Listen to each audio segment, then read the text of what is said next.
A panoramic photo of ruins of a city on a mountainside with large mountains in the background. In the front left of the image, the ruined, dark gray, connected, long stone buildings sit on 6 steps with walls left depicting rooms and no roofs. Below the last step, a flat, green grass-filled space shows more stone walls with rooms outlined and roofs missing. Going down the mountain in front of the bottom tier are more ruined stone buildings and a thick forest of green trees. More ruins of maze-like buildings are seen in the background, along with a pyramid-shaped structure in the back left of the image. The bottom left corner shows beige steps in the mountain with people depicted at the top. In front of those steps are large greenish steps and some rocks. In the bottom right of the image, a road can be seen with people standing. Figure 8. 1 Machu Picchu. Nestled between 2 peaks high in the Andes Mountains, the Inca fortress of Machu Picchu was built in the 15th century CE and once looked out over an expansive empire. Credit. Modification of work, Machu Picchu by Roger Canals / Wikimedia Commons, CC010. Chapter Outline. 8.1 Populating and settling the Americas. 8.2 Early cultures and civilizations in the Americas. 8.3 The Age of Empires in the Americas. The stunning ruins of Machu Picchu, situated in the Andes Mountains between 2 sharp peaks almost 8,000 feet above sea level, continue to attract visitors from around the world. Figure 8. 1. Once a palace and royal retreat for the conquering Inca ruler Pachacuti Yupanqui, the complex was begun in the mid-15th century CE and remained occupied until shortly after the Spanish arrived in the following century. Under Pachacuti Yupanqui, from their Andean home city of Cusco, the Inca extended their control and built a large empire in Peru. Later rulers continued this expansion, bringing much of western South America under their rule. While the Inca Empire was impressive and politically, religiously, and technologically sophisticated, it was merely the last of many Andean civilizations and cultures stretching back thousands of years. Indeed, these South American civilizations were part of an even larger number of cultures, empires, and architectural traditions that spanned the entire Western Hemisphere, and were built by the descendants of migrants who reached the Americas several thousand years ago. A timeline with chapter events is shown. 16,000 BCE, humans migrate into the Americas.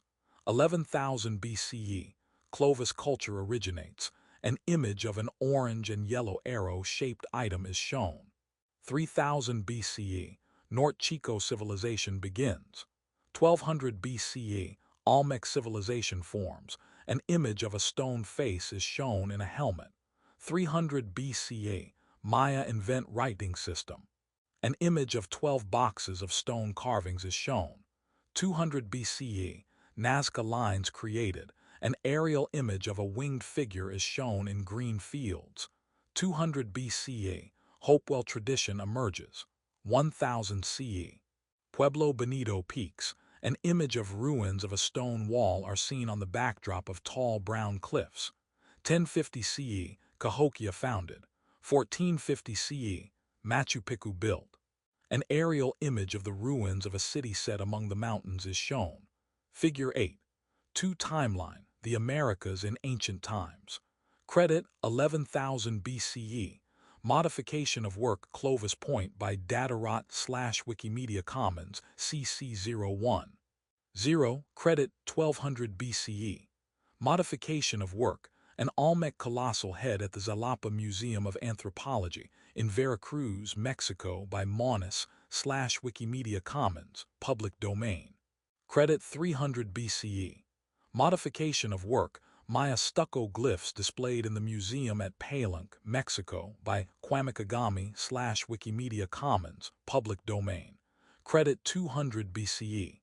Modification of work, The Condor by Roger Canals / Wikimedia Commons, CC010. Credit 1000 CE. Modification of work, Chaco Canyon Taka Man at Pueblo Bonita by Kailason1 / Wikimedia Commons, CC by 4. 0. Credit 1450 CE. Modification of work Machu Picchu by Roger Canals / Wikimedia Commons, CC010. A map of the world is shown. The continents of North and South America are highlighted orange. Figure 8. 3 locator map, the Americas in ancient times. Credit, modification of work World Map Blank Shorelines by Maciej Jaros / Wikimedia Commons, public domain. Learning objectives. By the end of this section, you will be able to identify patterns of early migration to the Americas, describe the lifestyles of people living in archaic America, explain how and when the Neolithic Revolution occurred in different regions of the Americas. Ancestral humans like Homo erectus migrated out of Africa almost 2 million years ago and made their way around Asia, the Near East, and Europe. But so far, no solid evidence has placed them in the Americas. It was only with the rise of Homo sapiens that the populating of the Americas began. Exactly when this occurred is not clear, but it likely started around 18,000 years ago at the earliest. Within a few thousand years, modern humans had expanded in small numbers around North America, Central America, and South America. There they developed their own agricultural traditions, independent of those that emerged in the Near East, China, and Africa. They also established a range of unique cultural traditions, and later a number of sophisticated civilizations characterized by refined religious practices, monumental architecture, large urban populations, and in some cases, writing systems. Populating the Americas. About 18,000 years ago, the last glaciation period was entering its peak stage, and sea levels globally were far lower than they are today. It was likely during this period that the first Homo sapiens reached the Americas, crossing the then-existing land bridge between modern Alaska and Russia, known as Beringia. Beringia has since been consumed by rising waters and now lies under the Bering Strait. But then it was a low-lying land of sand dunes and spotty vegetation. It is possible that Homo sapiens had lived there for thousands of years before venturing into North America, but solid evidence for that theory has not yet been found. Regardless of how long humans lived in Beringia or when they crossed, they began spreading farther south into the Americas as the glacial ice retreated. They made their way through a corridor between 2 melting ice sheets and spread out in waves into what is now the continental United States. Some made their way to the western coast. Others migrated into the northeast and southeast regions. Still others made their way through the center of the continent into modern Mexico, Central America, and South America. By around 15,000 years ago at the earliest, human populations had reached as far as the tip of South America and were living throughout the Western Hemisphere. Figure 8.4. A map of North and South America is shown, with the North Pole at the top. The Pacific Ocean is labeled in the west, the Atlantic Ocean in the east, and the Arctic Ocean in the north. A red arrow indicating land route begins in Asia at the top left and heads south through North America along the western coast.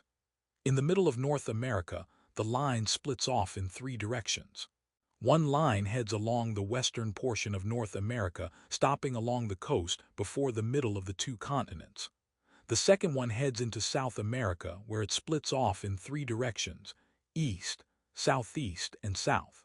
The third line heads southeast in North America and splits off in 3 directions: northeast, southeast, and south. A purple arrow indicating maritime route is shown beginning in Asia in the water in the top left corner of the map, and heading south along the western coast of North America in the Pacific Ocean, and then along the coast of South America. Figure 8. For the populating of the Americas.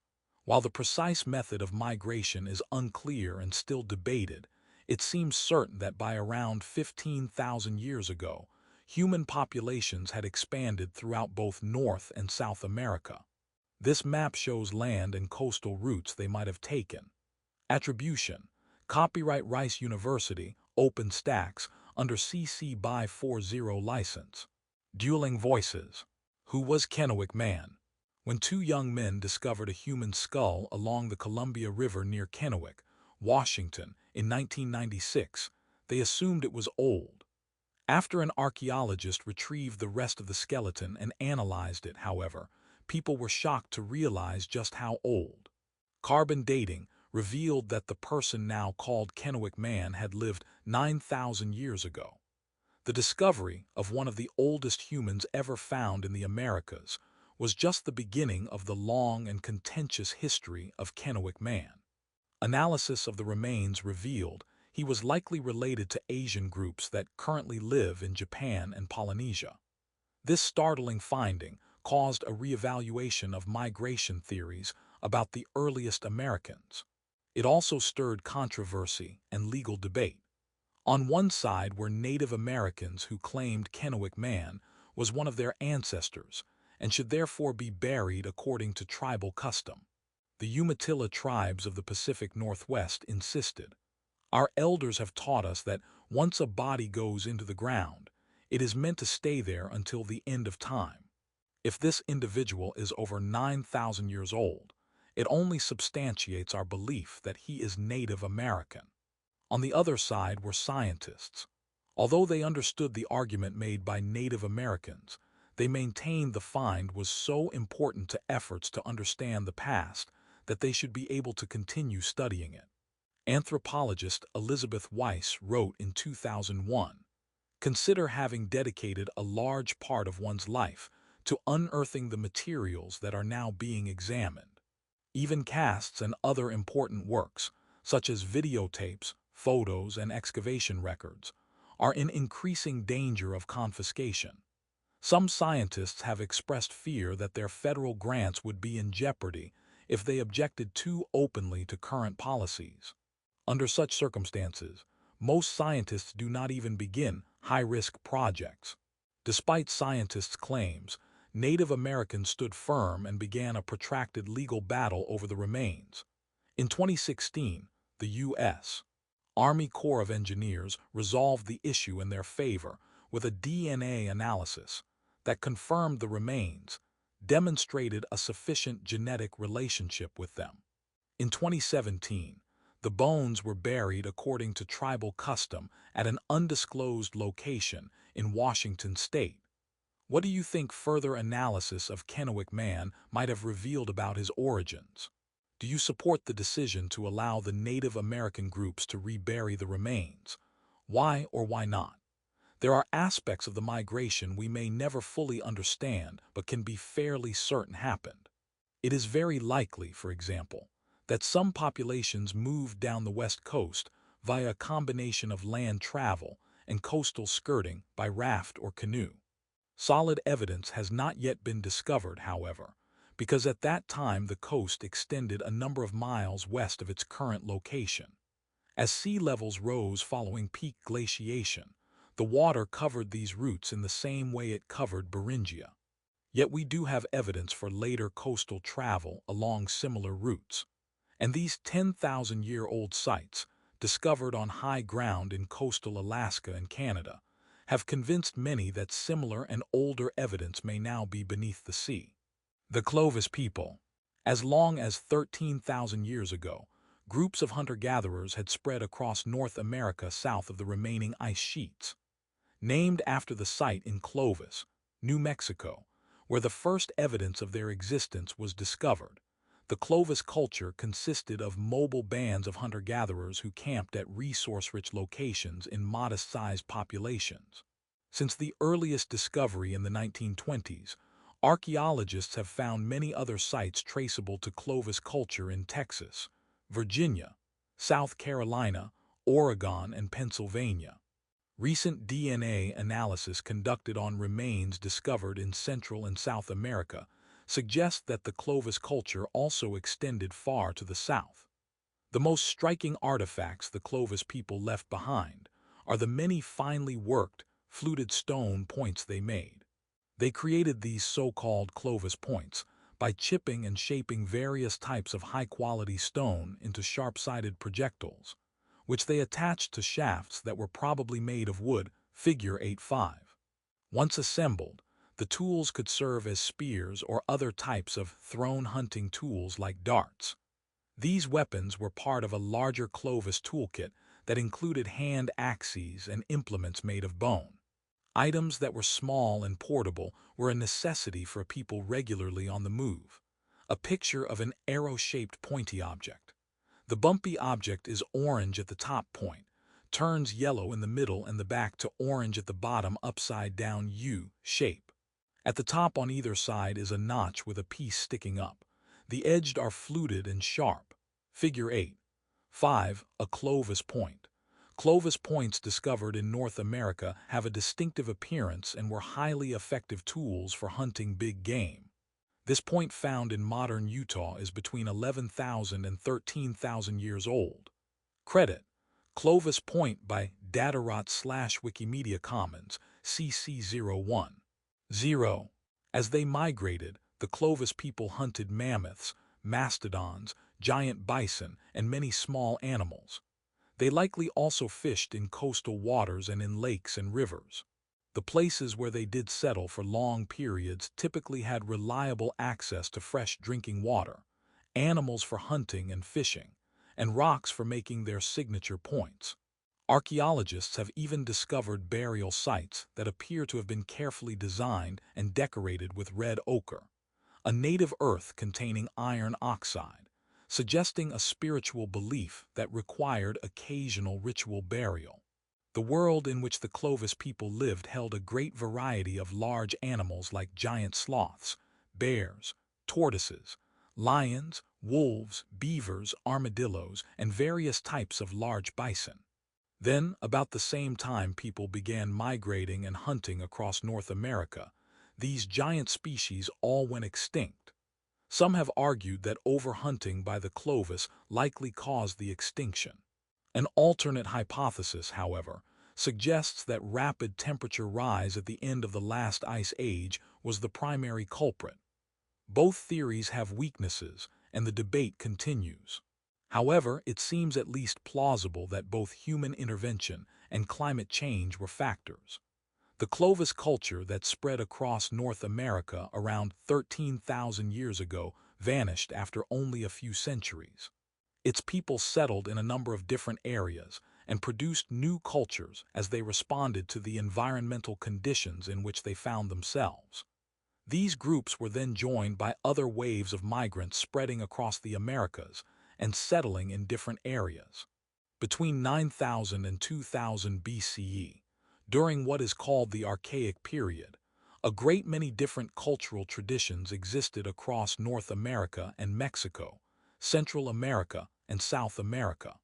They adapted to their many geographical settings: the Pacific Northwest, the Great Plains, the Eastern Woodlands, the Southwest, the jungles of southern Mexico and Central America, and the Andes region of South America. Peopling the Pacific Northwest. The groups that settled along the resource-rich Pacific Northwest developed into complex hunter-gatherer societies, keenly adapted to the abundant marine life in the region. They likely migrated into the area by following caribou, which they hunted. Once they settled in the densely forested region, they learned to survive on beaver, elk, seals, birds, sea lions, and salmon, and a great many other fish species. Salmon were an important resource. When they migrated upstream in the fall to spawn, they were so numerous they could be easily captured with traps, crude dams, or spears. They were then eaten immediately or dried to preserve the food for later. Halibut was another important fish species the peoples of the Pacific Northwest made into a staple of their diets. The landscape also provided a great many resources for tools. From bone, the hunter-gatherer peoples designed harpoons useful for hunting large marine mammals like whales. They polished the rocks from the region into woodworking tools and used them to carve dugout canoes from the available trees. They also perfected a sophisticated wood-carving technique for producing art, created special bone and wood fishhooks, and used certain types of tree bark to create cloth and baskets. Because of the great abundance of resources along the Pacific Northwest coast, The groups that settled there could accumulate wealth far more easily than many other hunter-gatherer societies. We know they developed complex societies in which wealth and social status were connected. Evidence from the few discovered burial sites dating to around 2000 BCE supports the suggestion that wealth contributed to social differentiation even then. In the burial sites of the very wealthy, for example, archaeologists have found carved tools made of antler and other objects made from shells. As time went on, the graves of the wealthy came to include even more objects indicating their higher social status. There is also evidence of high population density in some areas, made possible by the large supply of food resources and the ability to accumulate and store them. Peopling the Great Plains. Within the expansive Great Plains region in the center of the North American continent, settlers hunted large bison herds that grazed on the short grasses growing there. Unlike the animals hunted by the Clovis people, the bison were able to adapt to the warming climate conditions and flourished in the plains. The groups that followed and lived off them practiced a semi-nomadic lifestyle requiring relatively few belongings. Thus, their culture had far less social stratification than existed in the Pacific Northwest. Hunting bison was dangerous and required keeping a distance in order to not startle the animals or allow them to grow reflexively fearful of human presence. We know from archaeological sites in central Canada, Texas, Montana, Wyoming, and Colorado that as long ago as 8000 BCE, hunters used a strategy of driving herds of bison over cliffs to their death. Once the animals had been killed or immobilized in this way, sometimes by the hundreds, the hunters could carefully process the carcasses for their meat, bones, and hides. Other strategies included cornering the bison herds in a way that allowed the hunters to approach them with spears. In addition to bison, the Plains peoples also hunted antelope, deer, and small animals like rabbits and birds. Hunting birds sometimes required the use of bird decoys designed with feathers to allow hunters to approach and make the kill. The hides of some animals, especially soft ones like rabbit, could be used for clothing when stitched together with plant materials. Edible plants included various types of seeds, berries, nuts, acorns, and tubers like yampa and biscuitroot, which could be unearthed with digging sticks. People carried and stored these foods in coiled baskets made of plants or bags made of leather. Peopling the eastern woodlands. To the east of the Great Plains lie the wetter and lusher eastern woodlands, extending from the Mississippi River basin to the Atlantic coast. The groups that lived there found a great variety of plants and animals to feed on and exploit. The many rivers and lakes of the region provided fresh water that encouraged settlement along their shores. The same was the case with the Oxbow Lakes, U-shaped pools created as river courses stabilized in the warmer conditions. These locations also served as excellent hunting and fishing grounds for catfish, deer, birds, rabbits, and many others. Edible plants included nuts from oak, chestnut, and beech trees. Near coastal areas, there was access to saltwater marine life. Not only was there less need for mobility here, so that settlements could be sustained, but populations also began to rise around 6500 BCE, and people constructed large earthworks in Arkansas, Louisiana, Mississippi, and Florida. The oldest discovered, Watson Break in northern Louisiana, dates from around 3900 BCE and includes several human-made earth mounds as high as 25 feet and set in a circular formation. Archaeologists believe the site was likely used by hunter-gatherers on a seasonal basis.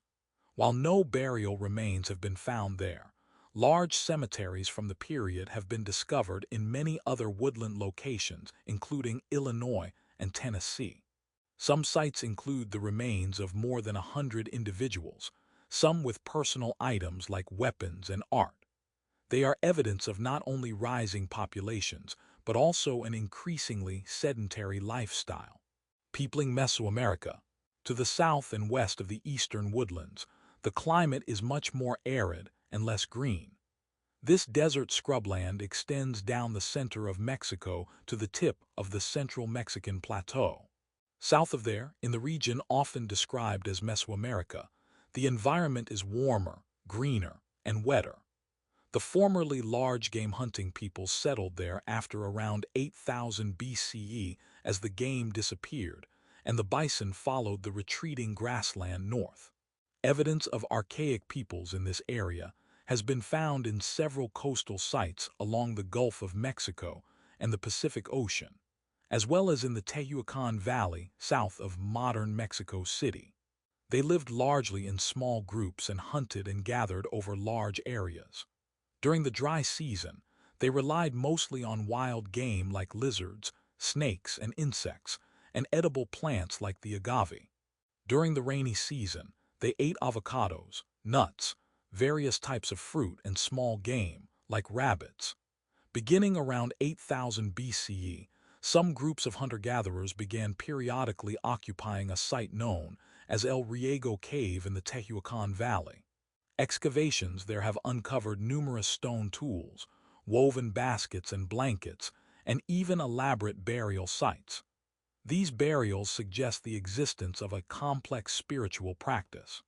Other evidence in the Tehuacan Valley indicates that by around 5000 BCE, the settlers' earlier reliance on wild game had given way to a more plant-based diet that included beans, squash, maize, corn, and bottle gourds. By 2600 BCE, the gathering of wild plants had waned considerably as groups adopted agricultural practices, cultivating maize, beans, and squash. Peopling the Andes Mountains region. The Andes Mountains run along the western side of South America, rising to more than 22,000 feet in some areas, and punctuated by arid deserts and dozens of rivers. It is unclear when the first humans reached South America. At the Monte Verde site in Chile, archaeologists excavating a peat bog recovered remnants of shelters, butchered animal remains, and even scraps of clothing made from hides. Testing dates these to about 12,000 BCE, well before the arrival of Clovis culture in the north. How does the Chinchorro mummification practice reflect a connection between culture and environment? Why do you think the process for painting and preparing the bodies of the dead changed over time? The Neolithic Revolution in the Americas. As noted earlier, Beringia was submerged under the Bering Strait about 11,000 years ago, effectively cutting off the Western Hemisphere from the rest of the world. For this reason, technological and cultural developments in Asia, Africa, and Europe were not disseminated to the Americas for many thousands of years. Nor did similar developments in the Americas reach the Eastern Hemisphere. This meant the shift to agriculture in North and South America occurred entirely independently, in three distinct regions that developed agricultural traditions of their own. These were the Andean region, Mesoamerica, and the upper reaches of the Mississippi River Valley in the eastern woodlands. The earliest evidence for the shift to agriculture, or the Neolithic Revolution, in the Americas has been found in the Andean region, Table 8. 1. There, the domestication of plants and animals developed piecemeal and gradually, and its precise origins are not entirely clear. In some parts of the region, the domestication of camelids such as llamas, guanacos, and alpacas for meat and later wool may have begun as early as 7400 BCE. Similarly, the domestication of the guinea pig for food may have begun as early as 6200 BCE, or as recently as 4400 BCE, depending on the evidence used. As for edible plants, some discoveries place the earliest cultivation of squash and bottle gourds at around 8000 BCE. The dates scientists have discovered for domesticated plants like the potato are also remarkably early. Genetic testing of the potato indicates that this rugged tuber may have been domesticated from a wild variant between 8000 and 6000 BCE. Another Andean cultivated plant, quinoa, may have been grown as animal feed about 5000 BCE and later eaten by humans. 8000 BCE, domestication of squash and bottle gourds. 8000–6000 BCE, domestication of the potato. 7400 BCE, domestication of camelids, llamas, guanacos, alpacas. 6200–4400 BCE, domestication of the guinea pig. 5000 BCE, domestication of quinoa. Table 8. 1. The Neolithic Revolution in the Andean region. The earliest evidence for the domestication of plants and animals in the Americas comes from the Andean region. Regardless of when or how the process began, by 3000 BCE, at least partially settled agricultural communities were becoming more common in the Andes region. The similarities among sites in central coastal Peru have led archaeologists to describe them as belonging to one larger culture, sometimes called the Norte Chico or the Carol civilization. A few sites were quite large, such as Espero, El Paraíso, and Carol, figure 8. 8. Each included multiple mounds and was topped by architectural complexes arranged in a U-shaped pattern. Of the three, Carol is the largest, with a great number of mounds spread across a large area. The largest mound, or the main temple, measures 92 feet high and is almost 500 feet long at its base. Building such a mound would have required a dedicated workforce, suggesting a highly organized society. A map of the northwestern portion of South America is shown. In the west, the country of Peru is labeled. In Peru, a rectangle-shaped piece of land on the western coast is highlighted purple, and the cities of Espero, Carol, and El Paraíso are labeled along the coast. Figure 8. 8 Norte Chico sites. The ancient settlements at Espero and Carol were near each other in coastal Peru, while El Paraíso was to their south. Attribution. Copyright Rice University, OpenStax, under CC by 4. 0 license. Archaeological evidence indicates that the people who lived at Carol relied primarily on fish and both wild and domesticated crops, such as squash, beans, avocados, and potatoes. As for the social organization of the Norte Chico, we can only speculate, but based on an examination of the burial sites and the likely ritual significance of many of the ruins, there appear to have been social divisions and organized spiritual or religious practice. Figure 8. 9. Given the large-scale architecture and the need for laborers, it is also almost certain there was some type of powerful hereditary leadership. And apart from the structural similarities across the different sites, evidence suggests there were connections between them. For example, the smaller sites along the coast appear to have supplied the larger inland Carol site with necessary marine resources. There may then also have been some type of ruling system over all the various sites, rather than just a similar culture that united them. However, there is no solid evidence to date to support that conclusion. A picture is shown of a drab, flat landscape with barren mountains in the background.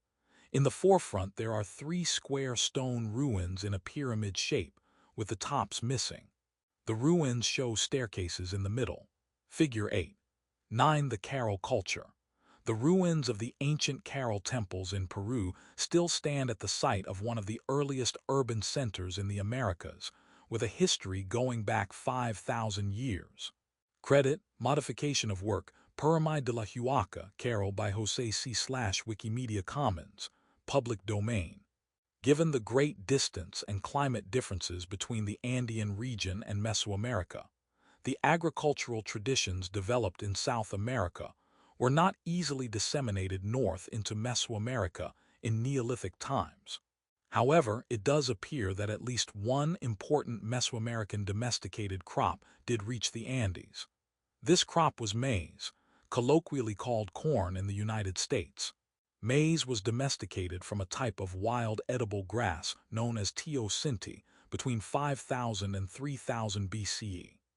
While debate continues about how exactly that process occurred, it is generally accepted that human intervention transformed the thick wild grass into the large, sturdy, cob-producing plants we know today.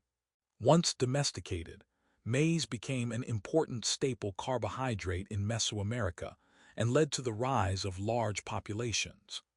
The earliest domesticated maize emerged in either the Tehuacan Valley or the highlands of Oaxaca, from which it was disseminated around Mesoamerica and eventually far beyond. Evidence for Mesoamerican maize in the Andean region dates to about 1600 BCE. There it was commonly used to make a fermented alcoholic drink and popcorn, but it never became an important part of the diet in the way it did in Mesoamerica. By around 2500 BCE, a shift toward cooler and wetter conditions in Mesoamerica, combined with the availability of domesticated maize, gave birth to a number of agricultural villages in the region. The residents of these villages typically continued hunting and gathering, but they soon recognized the great advantage of growing maize.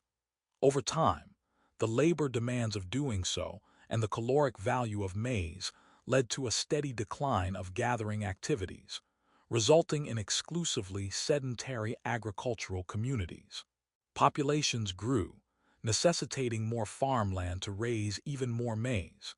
In this way, maize cultivation expanded across the core regions of Mesoamerica, including southern Mexico and parts of Guatemala. By 2000 BCE, sedentary agricultural settlements had become common across these areas. As occurred in regions around the world during the shift from hunting and gathering to sedentary agriculture, new social hierarchies developed as work became more specialized. These hierarchies were related to not only wealth accumulation, but also the rise of leadership power. At some point in the late 3rd millennium BCE, maize was eventually disseminated to what is now the southwestern United States. There, groups began using a form of the plant that had been adapted to the drier environment.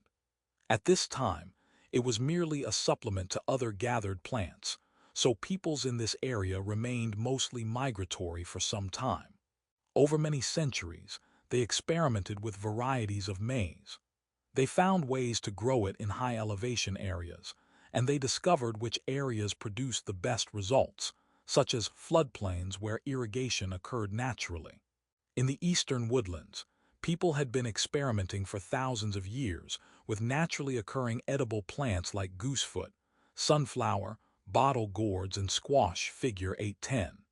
The use of bottle gourds as containers was an ancient practice in the eastern woodlands, and the cultivation of bottle gourds may have been encouraged as long ago as 5000 BCE.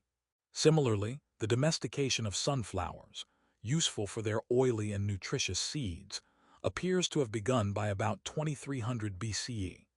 However, by about 2000 BCE, groups in this region began making concerted efforts to increase their food supply by altering the physical environment, clearing small plots of land to more carefully cultivate these wild plants.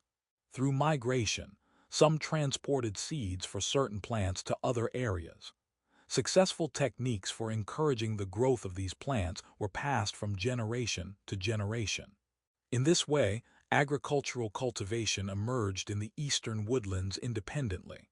A picture of a green leafy plant is shown.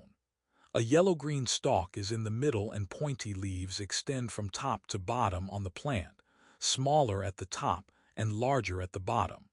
More green plants are seen in the background. Figure 8:10 Goosefoot. Goosefoot grew wild in North America and was one of the many edible plants gathered by people in the eastern woodlands. When consumed, these plants were an important source of vitamins A and C, iron, magnesium, and other minerals. Credit: Strawberry Goosefoot Blightum virgatum by Peter DeLange / Wikimedia Commons, CC01. 0. By the time eastern woodlands peoples began cultivating their own native plants around 2000 BCE, they had also begun living in more clearly defined territories. Yet there was communication and trade between different areas. Certain types of stone, copper materials, and shells from the coastlines could pass from one small group to another, and in the process move many hundreds of miles. Groups from around a localized region may also have participated in certain ceremonies together. Over time, the increasing availability of food and exposure to wealth in the form of traded materials led to social transformations like a reduction in the egalitarianism common among hunter-gatherers. Burial sites and the increasing number of earthen mounds built from the period demonstrate this. Groups in the eastern woodlands remained small, likely no more than 100 or so members in most places. There were a few exceptions, such as at the large Poverty Point site in northern Louisiana, figure 811. There, beginning around 1000 BCE, several U-shaped concentric mounds were constructed to form an impressive and unusual ceremonial site. The exact purpose of the site and the social organization of the people who built it are not known, but it likely had some ritual significance, and those who lived in and around it employed both hunter-gatherer and agricultural strategies. It was an active site for about 300 years before being abandoned for reasons unknown. A. An aerial picture and B. A map are shown. A. The black and white photo shows a forested area with a white road running in the picture from the bottom left to the top right. Flat lighter areas are strewn amidst the forested areas. U-shaped lines are seen to the left of the road, some flat and some with trees. B. A map is shown on a beige background. A hook-shaped thick blue line is labeled Bayou Macon River, running the length of the right side of the map. 6 rows of C-shaped intermittent pink lines run to the left of the Bayou Macon River. The area in the space of the C is labeled Plaza, while the individual lines are labeled ridges. Toward the bottom of the second row is a circle shape attached to the gray line labeled Mound D. A rounded small rectangular shape sits to the left of the Bayou Macon River and is labeled Mound C. A small gray circle is located to the top right where the river hooks and is labeled Mound F. Another round gray circle is at the top left just south of the zigzag lines and is labeled Mound B. A large rounded gray triangle shape is located behind the ridges and is labeled Mound A. A small gray shape is located at the bottom and labeled Mound E. Figure 8:11 Poverty Point. A. The aerial photograph shows what the Poverty Point site in Louisiana looks like today. B. The schematic shows what it may have looked like at its height. Credit, a modification of work, Poverty Point site, Louisiana, aerial photograph, by USDA Agricultural Stabilization and Conservation Service / Wikimedia Commons, public domain. Attribution B. Copyright Rice University, OpenStax under CC by 40 license. Learning objectives. By the end of this section, you will be able to describe how civilizations in the Americas adapted to their environments. Discuss the contributions of the Olmec civilization to culture and religion in Mesoamerica. Identify the key components of early cultures in North and South America. At the start of the 3rd century BCE, after thousands of years of hunter-gatherer existence, the peoples living in the Americas began to form complex agricultural-based societies. Over the next few thousand years, the early settled communities gave way to large and architecturally impressive settlements from the Andean region to the eastern woodlands of North America. These led to local similarities in art, architecture, religion, and pottery design. Complex civilizations in Mesoamerica. By the year 1200 BCE, farming had become well established across southern Mexico, especially in the Gulf lowland areas where there was sufficient water for irrigation. The many societies there were not exclusively agricultural. They continued to rely on hunting and gathering to supplement their diets. One of them, the Olmec culture, emerged around this time as Mesoamerica's first complex civilization with its own monumental architecture.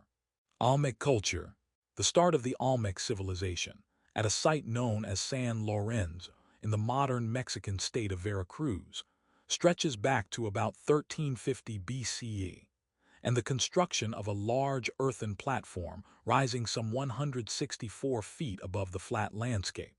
Upon this platform, the Olmec built ceremonial and other structures, water reservoirs, a system of drains, numerous stone works of art, and a number of massive sculpted stone heads. One of the structures has become known as the Red Palace, because of the red ochre pigment on the floor and walls. It was likely a residence for the elite and included large stone columns and aqueducts. The massive stone heads and other sculptures, some weighing as much as 50 tons, were carved from volcanic basalt that came from as far as 90 miles away and was likely brought by raft for part of the way and on rollers over land. Because little of the San Lorenzo site remains, we can only speculate about the organization of the Olmec civilization, but it is clear that their civilization shaped those that followed. For example, the great earthen platform and monumental sculptures shaped like step pyramids attest to a highly sophisticated culture, with a clearly defined elite that could control large labor forces. Relying on pottery fragments and population density estimates, scholars have concluded that most workers were probably free laborers working to accomplish larger goals. They likely lived well beyond the elevated center reserved for the elite, in villages surrounded by gardens and other agricultural zones where the Olmec grew maize, avocados, palm nuts, squash, tomatoes, beans, tropical fruits, and cacao for chocolate. The stone heads themselves are remarkable, figure 812. 17 have been found across all the Olmec sites. Some stand 11 feet tall. All are generally similar in form and style, depicting men's faces with large lips and noses with flared nostrils, but they were likely intended to be realistic portraits of rulers of the sites where they were discovered. Upon their heads are helmets of various styles, some with coverings for the ears.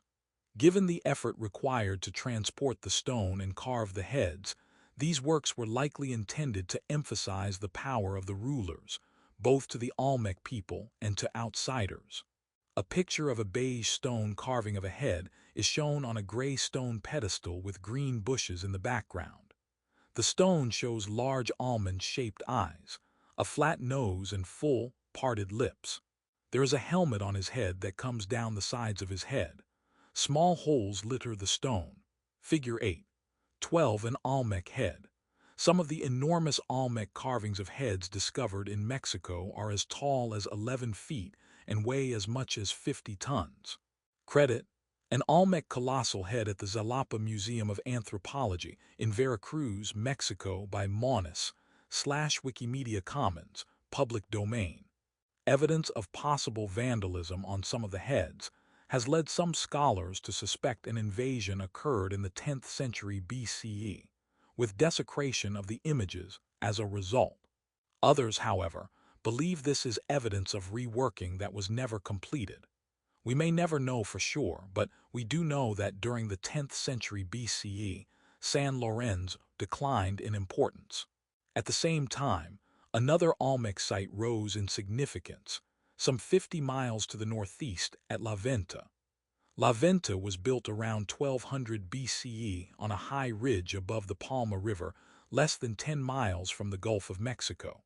By 900 BCE, it had become the dominant Olmec city in the region.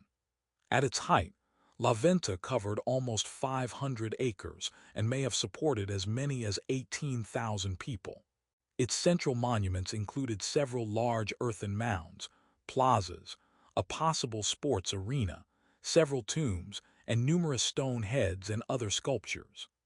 The complexity of this urban complex reflects a major development in Mesoamerican civilizational and architectural design. It was likely built as a sacred site, with its temples and other complexes organized on a north-south axis, believed to enhance the ruler's authority by connecting them to supernatural environments. This style of urban design was later adopted by other Mesoamerican civilizations like the Maya. Olmec art depicts numerous deities, such as a dragon god, a bird god, a fish god, and many fertility deities like a maize god and water gods. The Olmec also clearly recognized many types of supernatural mixed beings, like a feathered serpent and the word jaguar, a cross between a jaguar and a human. These artistic images imply that the Olmec had a sophisticated pantheon of gods who controlled the universe and expected certain rituals be performed, perhaps by Olmec leaders themselves, who may have functioned as shamans empowered to communicate with the spirit world.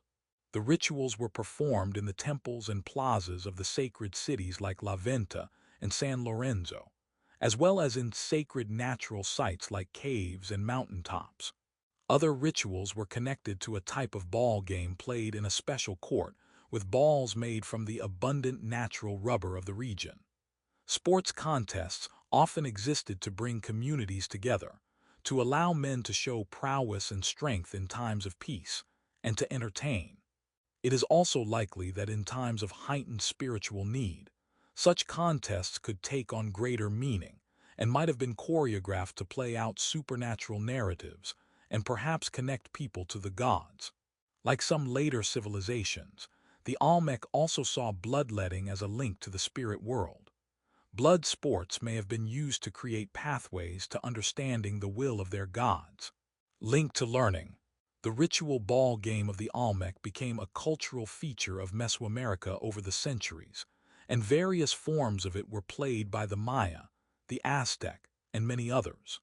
Read more about the history of the Mesoamerican ball game, and see pictures of related artifacts from different Mesoamerican cultures at the Metropolitan Museum of Art website.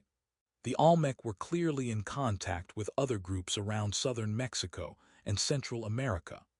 There is evidence of a robust trade in pottery and valued materials like obsidian, magnetite, and shells, likely carried out by merchants traveling across the larger region.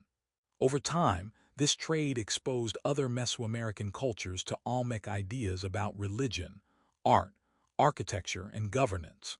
Some scholars thus conclude that Olmec civilization was a mother culture for later large and sophisticated Mesoamerican states.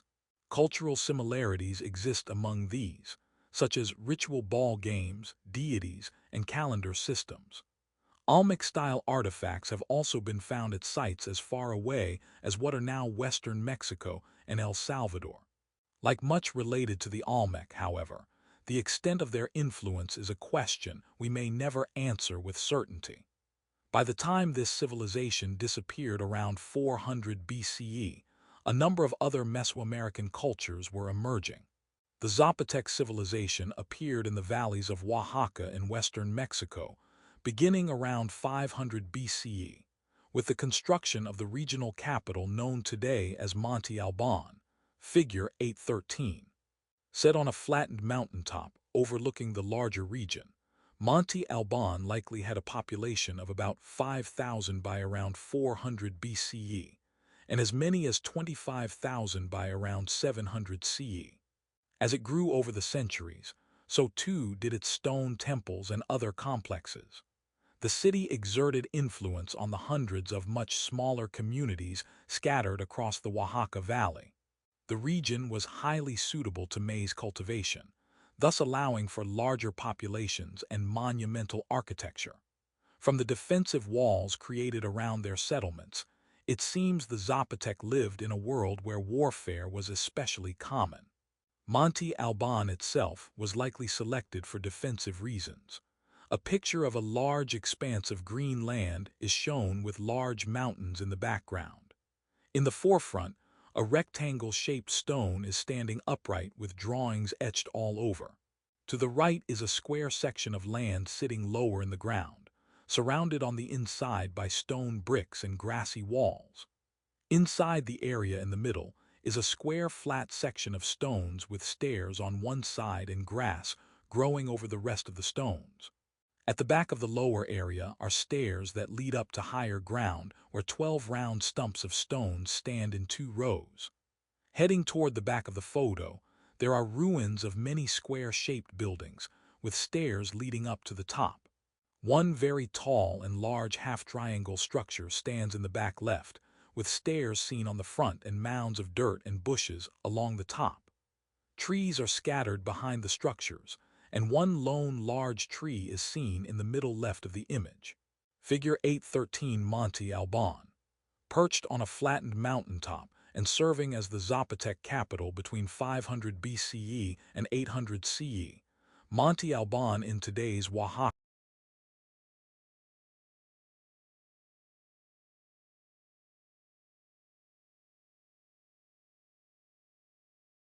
The past meets the present. Did the Maya predict the end of the world?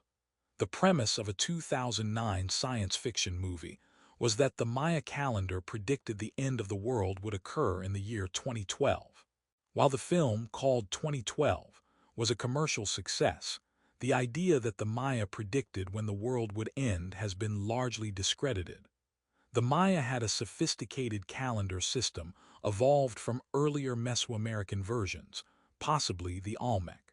Because it used two different calendar rounds working together, it revealed important ritual days and cycles over long periods of time, figure 815. For example, one full cycle covered a space of 52 solar years, often called a bundle. But to explore longer chunks of time, the Maya relied on what scholars call the long count calendar. This had cycles that included the Winal 20 days, the Tun 360 days, the Kayatan 7,200 days, and the Baktun 144,000 days. The Great Cycle occurred every 13 Baktun, or about every 5,125 years. And this is where the idea of the significance of 2012 comes from. A black and white drawing is shown. At the left, the letter A is written. Next, a curved arrow points to the left with feathers on the end. In curved writing, the following words and numbers are written in curved rows to match the arrow's arc. 7 Manik, 6 Simi, 5 Chicken, 4 Can, 3 Akbal, 2 Ik, which is encased in a drawn rectangle. 1 Amix, 13 Ahau, 12 Koak, 11 Esnab, 10 Cabin, and 9 Sib. A zigzag line follows from the top to the bottom in the same curved arc. Another zigzag line follows in the opposite curved arc, beginning further at the top of the paper and running down to the bottom. The zigzags meet in the middle and cross over each other, forming a triangle, which is highlighted with vertical lines. This triangle connects to the rectangle box that is drawn around the words to Ik. Curved rows of the following words follow in the same arc as the zigzag. 5 Pop, 4 Pop, 3 Pop, 2 Pop, 1 Pop, 0 Pop, 4 Uyeb, 3 Uyeb, 2 Uyeb, 1 Uyeb, 0 Uyeb, 19 Kumhu. Next, an arrow with feathers at the end curves in the same direction as the arc and words, and then the letter B is printed at the right. Figure 8. 15. The Maya calendar. The two Maya calendar rounds were intended to function together in order to reveal important dates years in advance. Credit. Modification of work diagram showing engagement of tonal ametal wheel of 260 days and hob wheel of 365 positions by an introduction to the study of the Maya hieroglyphs by Sylvanus Griswold Morley / Wikimedia Commons, public domain. According to scholars' calculations, the Maya Great Cycle would have begun in 2012 CE. But did that really mean the Maya thought this was the end of the world? Most historians and archaeologists say the answer is a resounding no. Rather, that year would simply have started a new cycle, though the Maya would have seen great importance in the event and celebrated it with major festivities. It appears that only Hollywood and some imaginative modern writers have read an earth-ending catastrophe into this date. What does the cyclical nature of the Maya calendar system suggest about their rituals and cosmology? Why do you think the concept of an apocalypse occurring in 2012 was so attractive to modern people? The era of Maya greatness begins with the Classic period, starting around 250 CE and lasting until about 900. During this time, urbanization in the Maya world expanded greatly, with approximately 40 different city-states emerging in different areas. Some of the most powerful were older sites like Tikal and Calakmul, along with newer locations like Palenque, Kapan, Yaxchilan, and Piedras Negras, figure 8. 16. Each had its own rulers, referred to as divine lords. These powerful chieftains exercised their authority over the city-state through their control over religious rituals and ceremonies, the construction of temples, and especially wars they waged with other Maya city-states. Such wars were common for weakening rivals and keeping neighbors in line, and they may even have served important ritual purposes. They also allowed for the exacting of tribute from subdued enemies in the form of animal products, salt, textiles, artwork, and agricultural goods like cacao and maize. Tribute could be paid through labor as well, when defeated enemies supplied workers for the victorious city-state. Only rarely did rulers seek to control conquered city-states, however. These generally remained independent, though they all shared many cultural attributes. Two images are shown. A. A map of Central America. The blue area at the north is labeled Gulf of Mexico and the Gulf of Tehuantepec, along the southern middle of the land where it shows a rounded inlet. An area of blue is shown towards the southeast on the land and is labeled Lake Nicaragua. A small section of land is highlighted beige at the north, and a section of the land northeast and southeast of Lake Nicaragua is highlighted beige. The rest of the land is highlighted green. In the middle of the green highlighted area, these cities are labeled from north to south: Calakmul, Palenque, Tikal, Yaxchilan, Caracal, Dos Pilas, Quirigua, Naranjo, and Copan. B. A photo shows large, white and gray buildings in ruins set among green trees and grasses, overlooking a city in the far right background. The left foreground of the photo shows a maze of white stones set low to the ground, with a three-tiered off-white stone building shown to its left with no roof. No windows or doors are visible. Trees are shown to the right of the maze. People are seen walking on a covered white road in the bottom right forefront of the photo, shaded by trees on the right side. In the middle left of the photo, a tall pyramid-shaped tiered stone structure is seen with a domed square on top. No windows or doors are visible. In the middle right, a large structure is seen on two raised platforms of stone and green grass-covered ground. Stairs and partial stone walls surround the structure, as well as arched doorways and entrances. The structure is ruined in some places on the first tier, and portions of the second floor can be seen with some doorways and windows visible. A tall three-tiered tower stands in the middle with one window seen on each visible side, and a domed roof with points on each corner. A large building extends out behind the tower to the right edge of the photo, partially hidden by trees. Doorways can be seen as well as a tiered roof. Some white pathways can be seen beyond the buildings leading into the forested areas. Figure 8.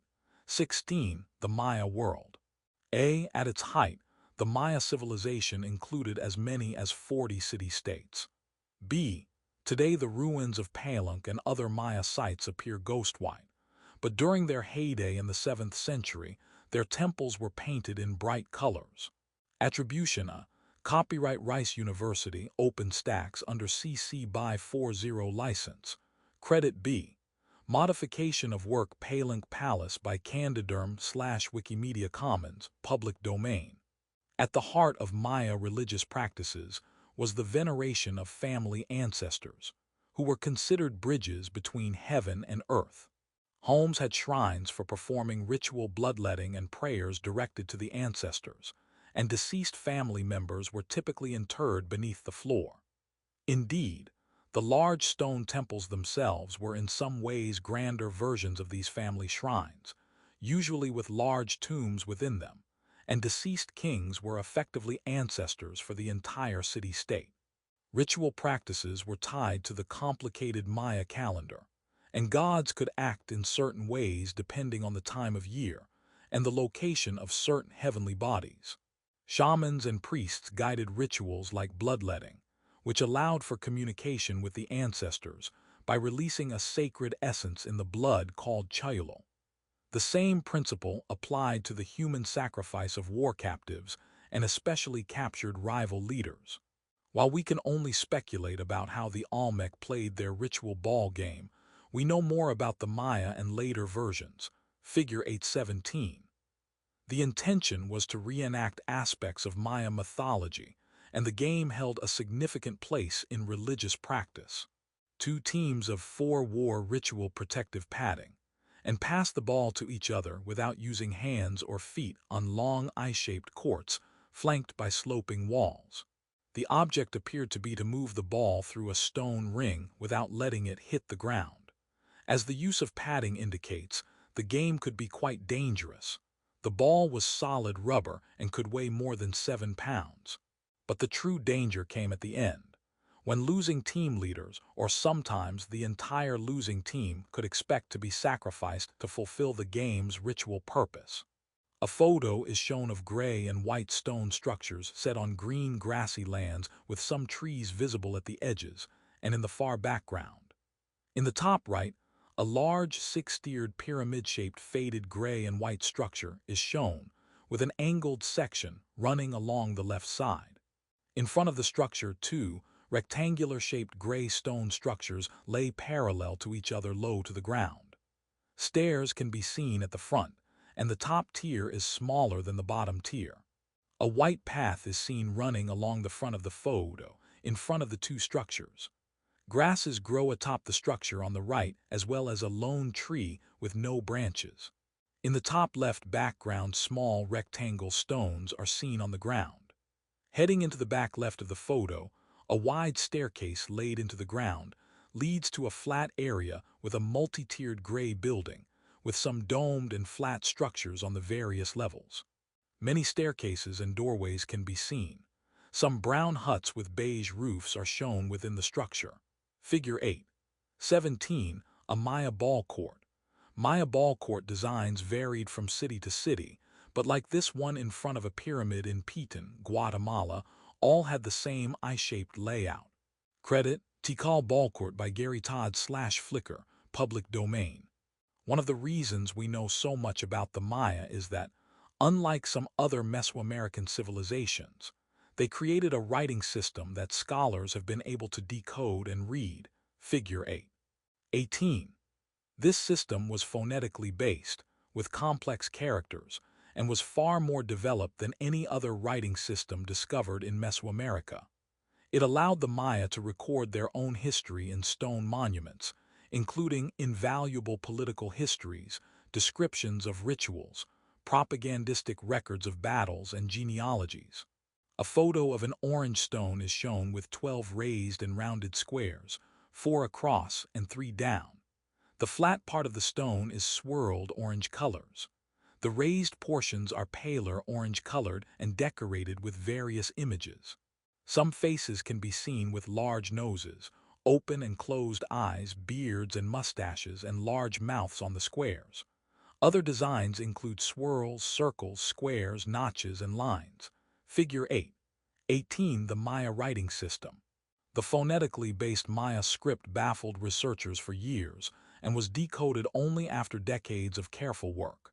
These stucco characters are from Palenque and were likely created between the 5th and 8th centuries BCE. Credit.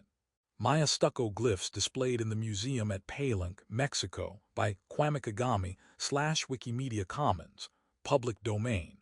Classical Maya civilization entered a period of decline in the 9th century CE and then deteriorated rapidly.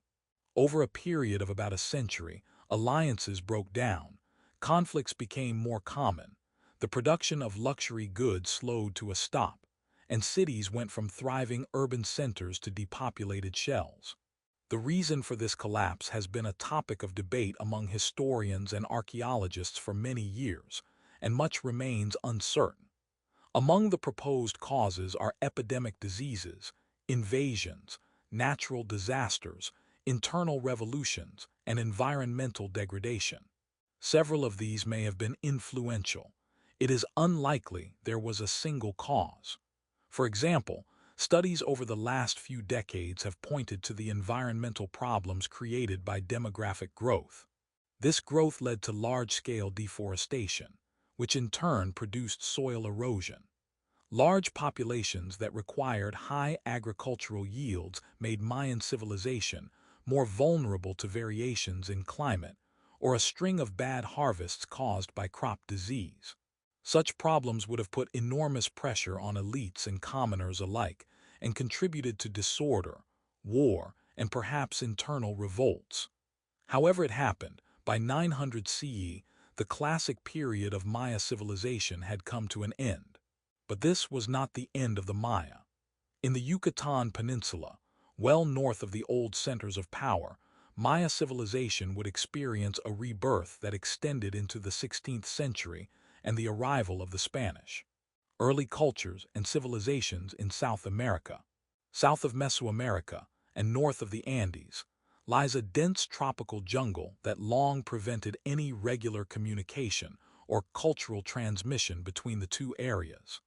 As a result, the early cultures and civilizations in South America developed in different ways and responded to different environmental factors. Neolithic settlements like Norte Chico in today's Peru had already emerged by 3000 BCE.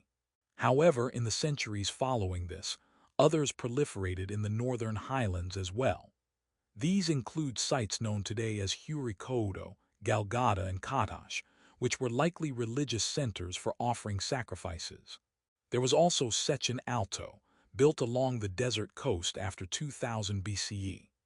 Then, around 1400 BCE, groups in the southern highlands area around Lake Titicaca, on the border between Peru and Bolivia, began growing in size after adopting agricultural practices.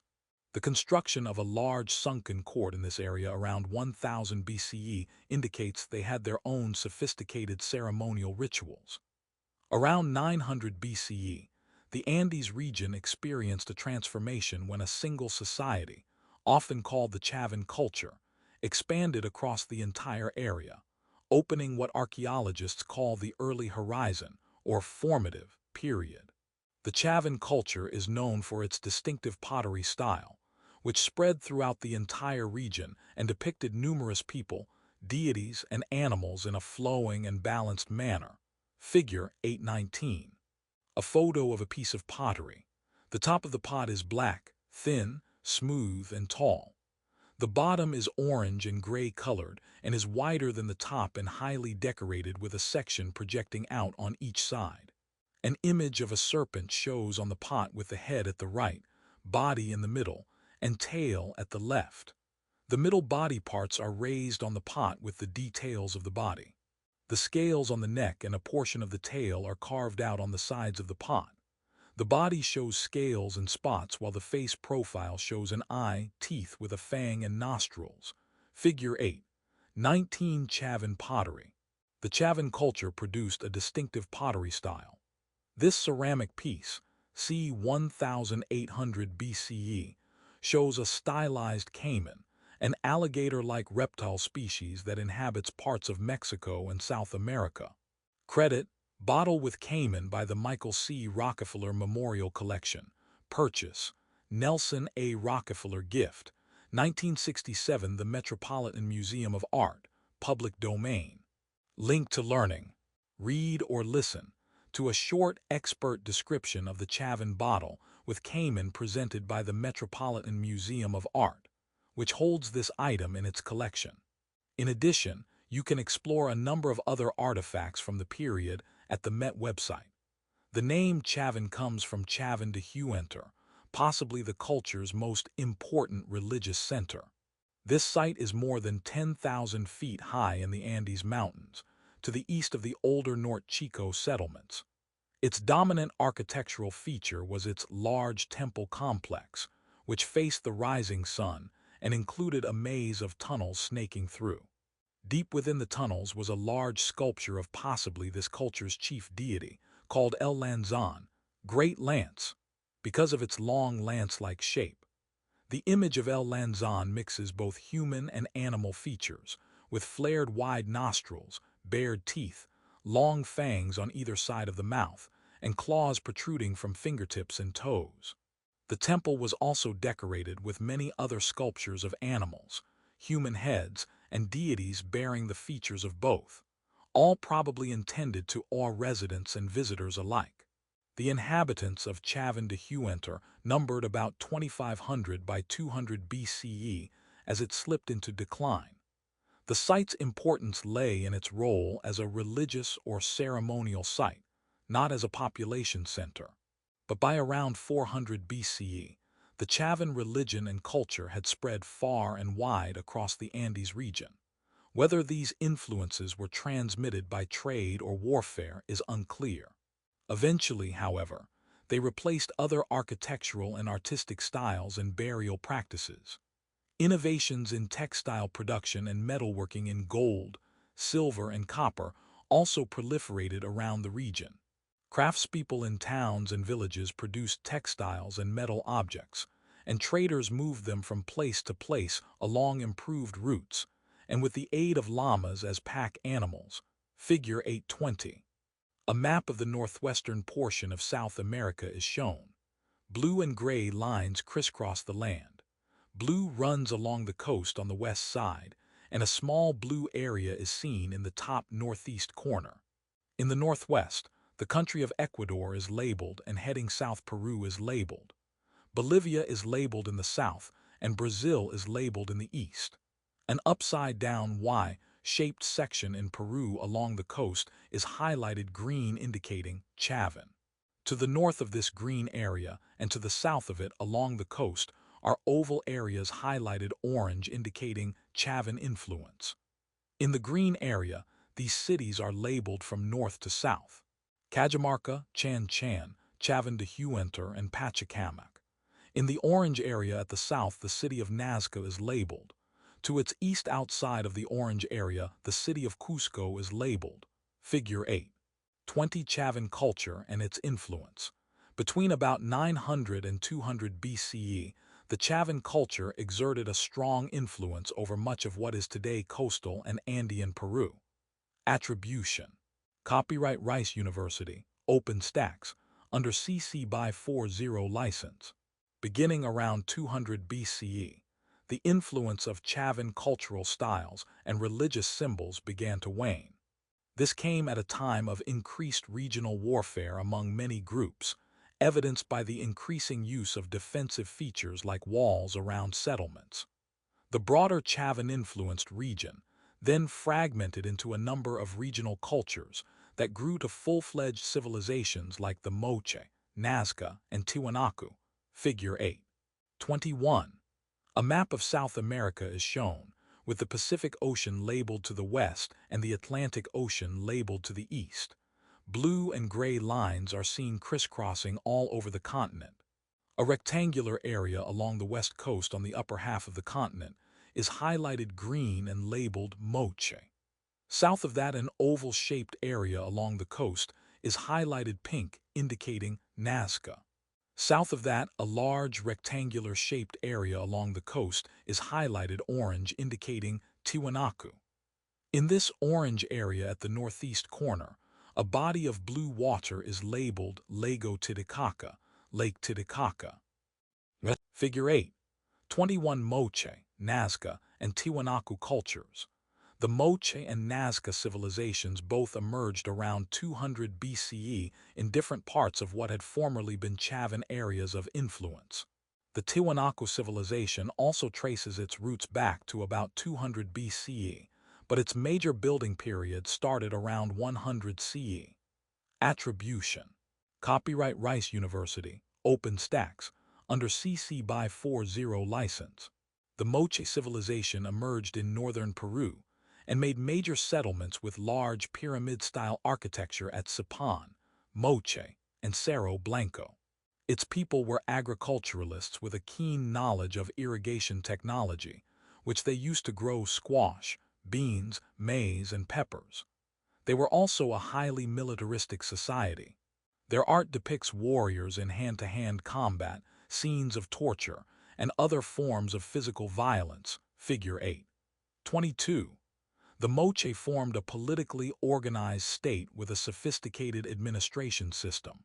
Their cities and burial practices reflect a hierarchical organization, with powerful divine kings and families of nobles ruling from atop large pyramids. Below these two tiers was a class of many bureaucrats who helped manage the state. Near the bottom of the social order were the large numbers of workers, agricultural and otherwise, who lived in the many agricultural villages controlled by the elite. An image is shown on beige, bumpy parchment laid on a pale, wooden background. The corners of the paper are torn and faded. An orange serpent runs across the middle of the image with a head on each side. The serpent's heads show large white fangs, dark eyes, a long snout, and is holding a black object in their paw which shows long talons. The body is decorated with black dots and white stripes. Atop the serpent's back, a scene unfolds with 7 people of varying sizes, all dressed in short, orange, black and blue robes with capes and wearing black, blue, or orange highly decorated helmets. They wear black shoes, with one wearing red stockings. Their faces are black, orange, and red with large noses, white eyes, and grim expressions. The first 2 figures are standing on either side of a tall pole with 2 circles in the middle and baring their teeth at each other holding knives. The next 2 are facing each other, the taller one on the left taking an orange goblet from the other who is shorter and holding a blue shield. A black and white animal with a tail jumps up toward the shorter figure. Next, a smaller figure stands holding a black and orange object, while 2 orange and red serpent heads appear at his front, and 2 black and red serpents appear coming out the back of his neck. A large man follows clasping his hands with a short man standing on the back of his cape behind him. Below the serpent, another scene unfolds with an orange chariot with blue spots supported on a flat serpent with a head on each side, and sitting atop 2 severed heads with black hair. Behind the chariot on the left, 3 figures sit with raised arms toward 4 long, thin, red and orange projections coming out of the back of the chariot. An orange and red animal with blue stripes sits at the front of the chariot showing whiskers and long talons. Weapons fly over the head of the animal. Next, 2 sets of figures are shown, with serpents coming off their backs, hitting a naked orange figure sitting while bleeding on the ground to their right with their arms bound together, and a snake-like animal over their heads. The first naked figure also has an animal head atop a circle attached to the back of his shoulder. At the end of the row, there is a pile of weapons with a shield in front of the weapons. Figure 8. 22. The Moche at war. The Moche commanded a highly militaristic state that used war as well as ceremonial violence to subjugate surrounding populations. This colorful reproduction of a scene, originally painted on a piece of Moche pottery, 300–700 CE, shows a ceremony in which a Moche lord hands a cup to a high priest, top, as bound prisoners endure bloodletting at the hands of their captors, bottom. Credit: Mural de la Cultura Moche by Scala/Wikimedia Commons, CC010. Far to the south of the Moche, along the dry coast of southern Peru, were the Nazca, whose culture also emerged around 200 BCE. While the terrain there is parched, with rainfall virtually unknown in some areas, the rivers that carry water from the mountains provided the Nazca with sufficient water for irrigation. Unlike the Moche in their large cities, the Nazca people lived mostly in small villages. However, they maintained important ceremonial sites like Cahuachi, where villagers made pilgrimages and witnessed elaborate fertility and other rituals. Politically, the Nazca may have adopted a type of confederation made up of a number of important families. Apart from many human-altered hills, called huacas, they also left behind hundreds of geoglyphs, large artistic representations imprinted in the dry desert ground. These are sometimes referred to as the Nazca lines, and they can be either geometric patterns or images of animals like birds, fish, lizards, and cats. Figure 823. Some are as large as 1,200 feet long, and were created by clearing stones away from the desert floor to reveal the different colored ground beneath. An aerial photo of a green field is shown with roads crisscrossing the entire image. A bird can be seen outlined in white lines with the long, thin, rounded beak pointing to the bottom right of the photo. The wings spread out on the sides. One claw is shown below each wing, and feathers come out the bottom of the image facing to the top left of the photo. No details are seen on the bird. Figure 8. 23 Nazca lines. Between 200 BCE and 600 CE, the Nazca in modern southern Peru created massive images of animals and other shapes like this bird by moving rocks to reveal the different colored desert floor beneath. Credit: The Condor by Roger Canals / Wikimedia Commons, CC010. Link to learning. The Nazca lines in Peru have baffled scholars for many years. Watch this video about the Nazca lines to learn more about how some are trying to understand these giant geoglyphs today.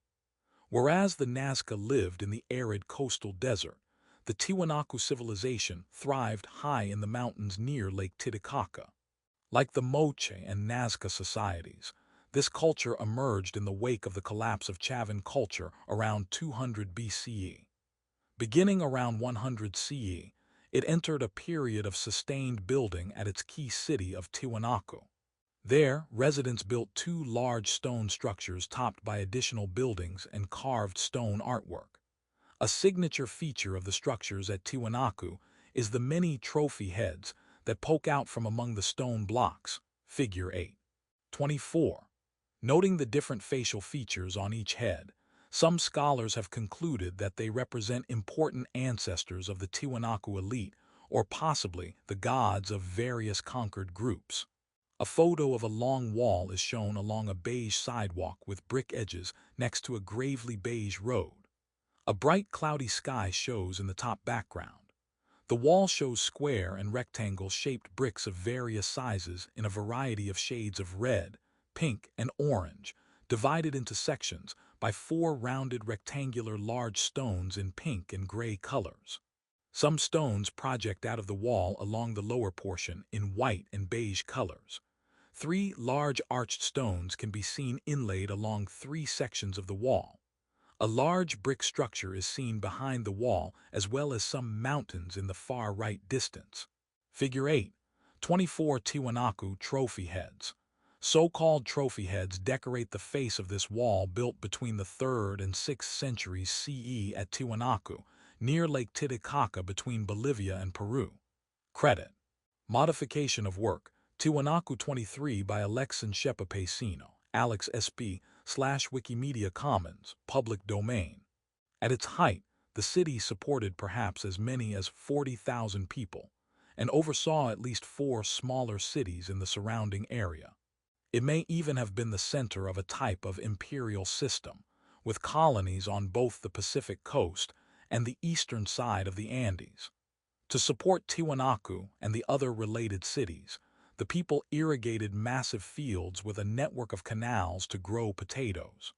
They also raised domesticated llamas and used them as pack animals for long-distance trade. Tiwanaku survived until about 1000 CE and may have declined as the water level in Lake Titicaca rose to flood its farmland. The other civilizations of this period, the Moche and the Nazca, had disappeared long before, between 500 and 600 CE, for reasons that likely included environmental transformations. Other Andean civilizations emerged in their wake, including the Wari of the highlands of southeastern Peru and the Chimar of coastal Peru.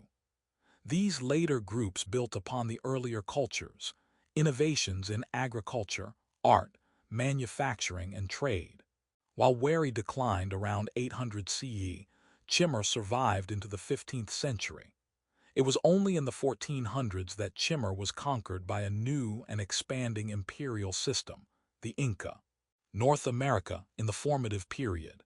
The earliest complex societies in North America began to emerge in the Ohio River Valley around 1000 BCE, at the start of the formative period, when mound-building cultures with large populations in the eastern woodlands became more common. Mound-building cultures in the eastern woodlands. The mound-building culture of the Ohio River Valley area is often referred to as the Adena, after a mound excavated in 1901 in Ross County, Ohio. This and the hundreds of others discovered in the area were burial sites. They started small, with the burial of 1 or 2 important people, but grew over time as more were buried and more earth was used to cover them.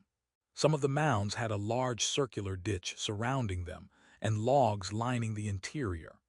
Evidence of post holes indicates that structures once stood there as well, suggesting the locations may have been meeting or ceremonial spots. The bodies of the dead themselves were often decorated with red ochre and other pigments. Grave objects included jewelry, weapons, stone tools, marine shells, and pipes for smoking kinnikinnick, a mixture of leaves and bark, and perhaps tobacco. Figure 8.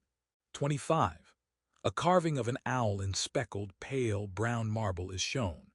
It is perched on a smooth, half-circle-shaped long rectangular piece with a small hole in the front made out of the same marble. The owl shows large, deep inset eyes, a long, thin, pointy beak, and feathers carved into the head and body. The object lies on a gray surface, and a shadow can be seen underneath. Figure 8. 25. Owl pipe of the Adena culture. Carefully carved pipes like this one dating from 900–1300 CE could be buried with their owners in the mounds built by the ancient Adena culture in the Ohio River Valley.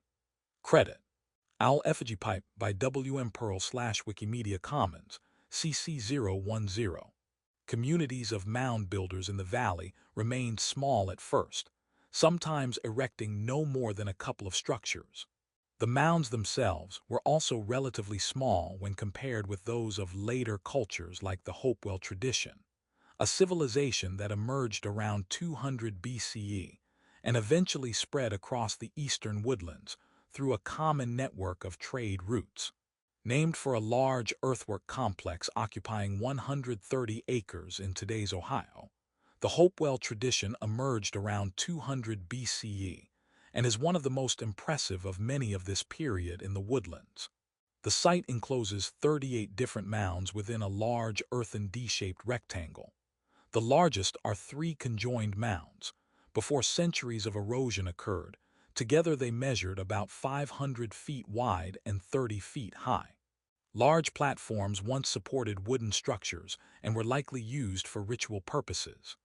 Another Hopewell site located near Newark, Ohio, is equally impressive, with earthen enclosures, mounds, and an observation circle all organized to align with the movement of the moon, and likely used to predict lunar eclipses and other seasonal events.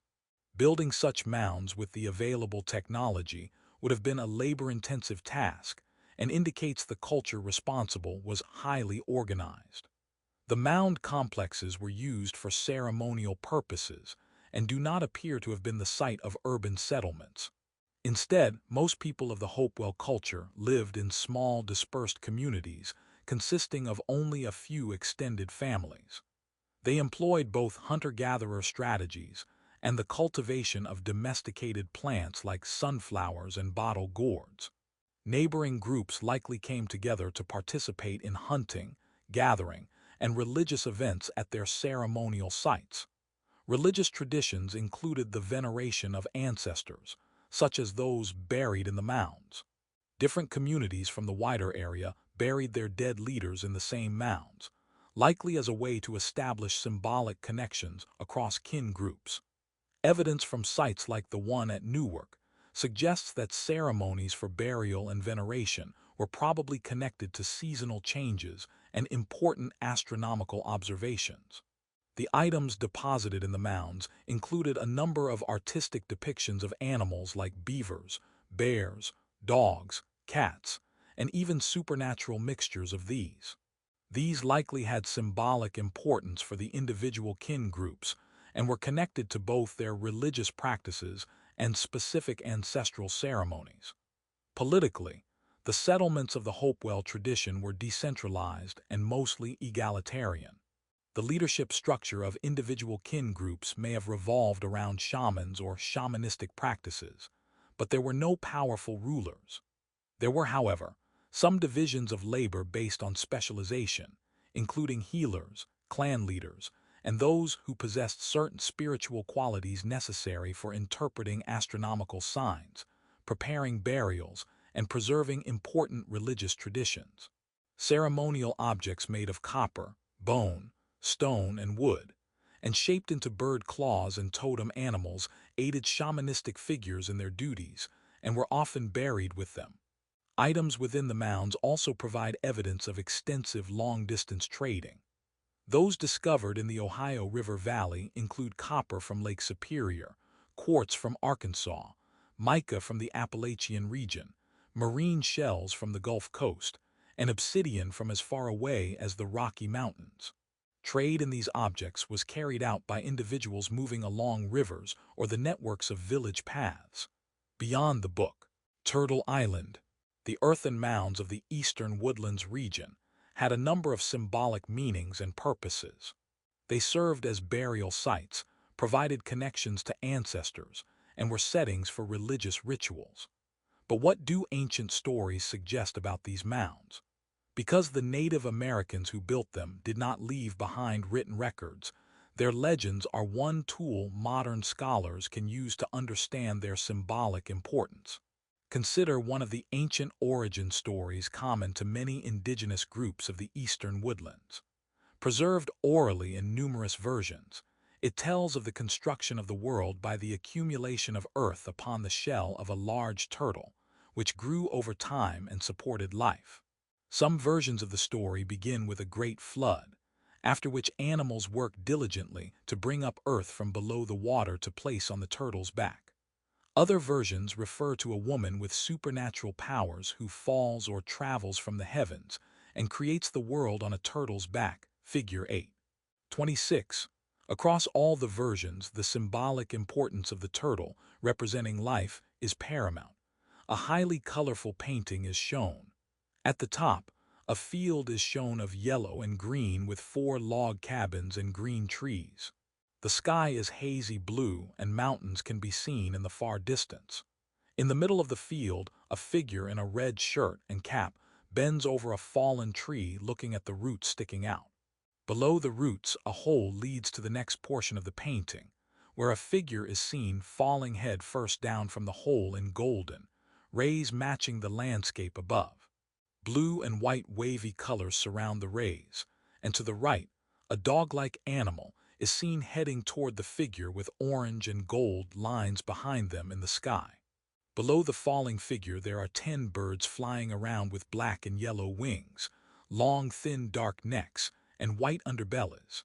Below the birds, water is seen with a large turtle-like animal in the water. The animal has a green and yellow shell divided into squares, and a long neck holding a very tiny head. Another similar, very small animal swims nearby. The rays from above reflect in the water around the animals, creating a yellow brilliance on the water.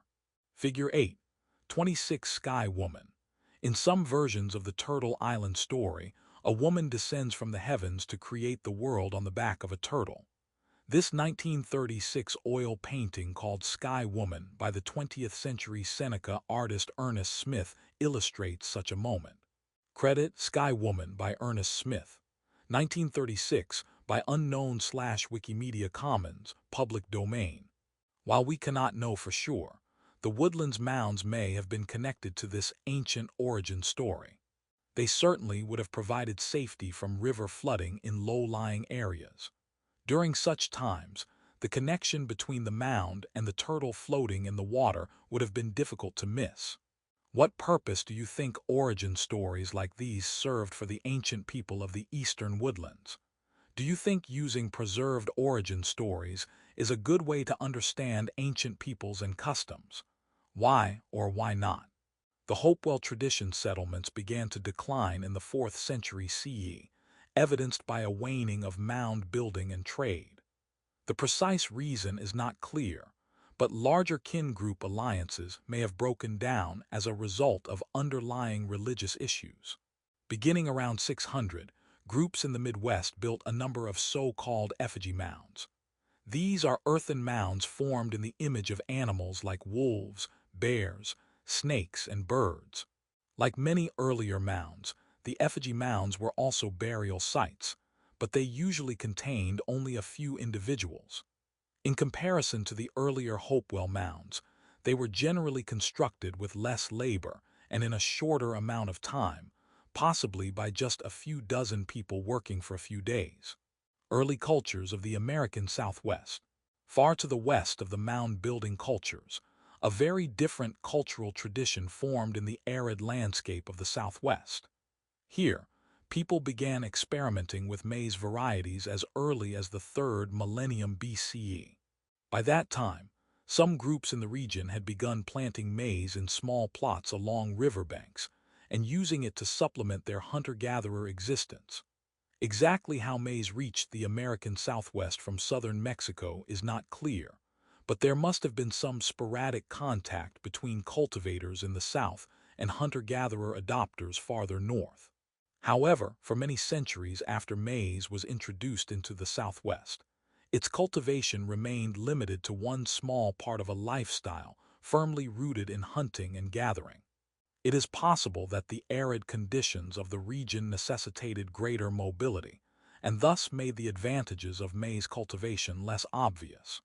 Some of the earliest evidence of maize cultivation in the area dates from about 2250 BCE and comes from what is now northwestern New Mexico. By around 1200 BCE, groups in the Las Capas area, by the Santa Cruz River near modern Tucson, Arizona, had developed a sophisticated irrigation system for cultivating maize. The people at Las Capas built a network of canals that directed water from the river into their fields. Around this agricultural base, they constructed oval-shaped homes and pits for roasting the maize they grew.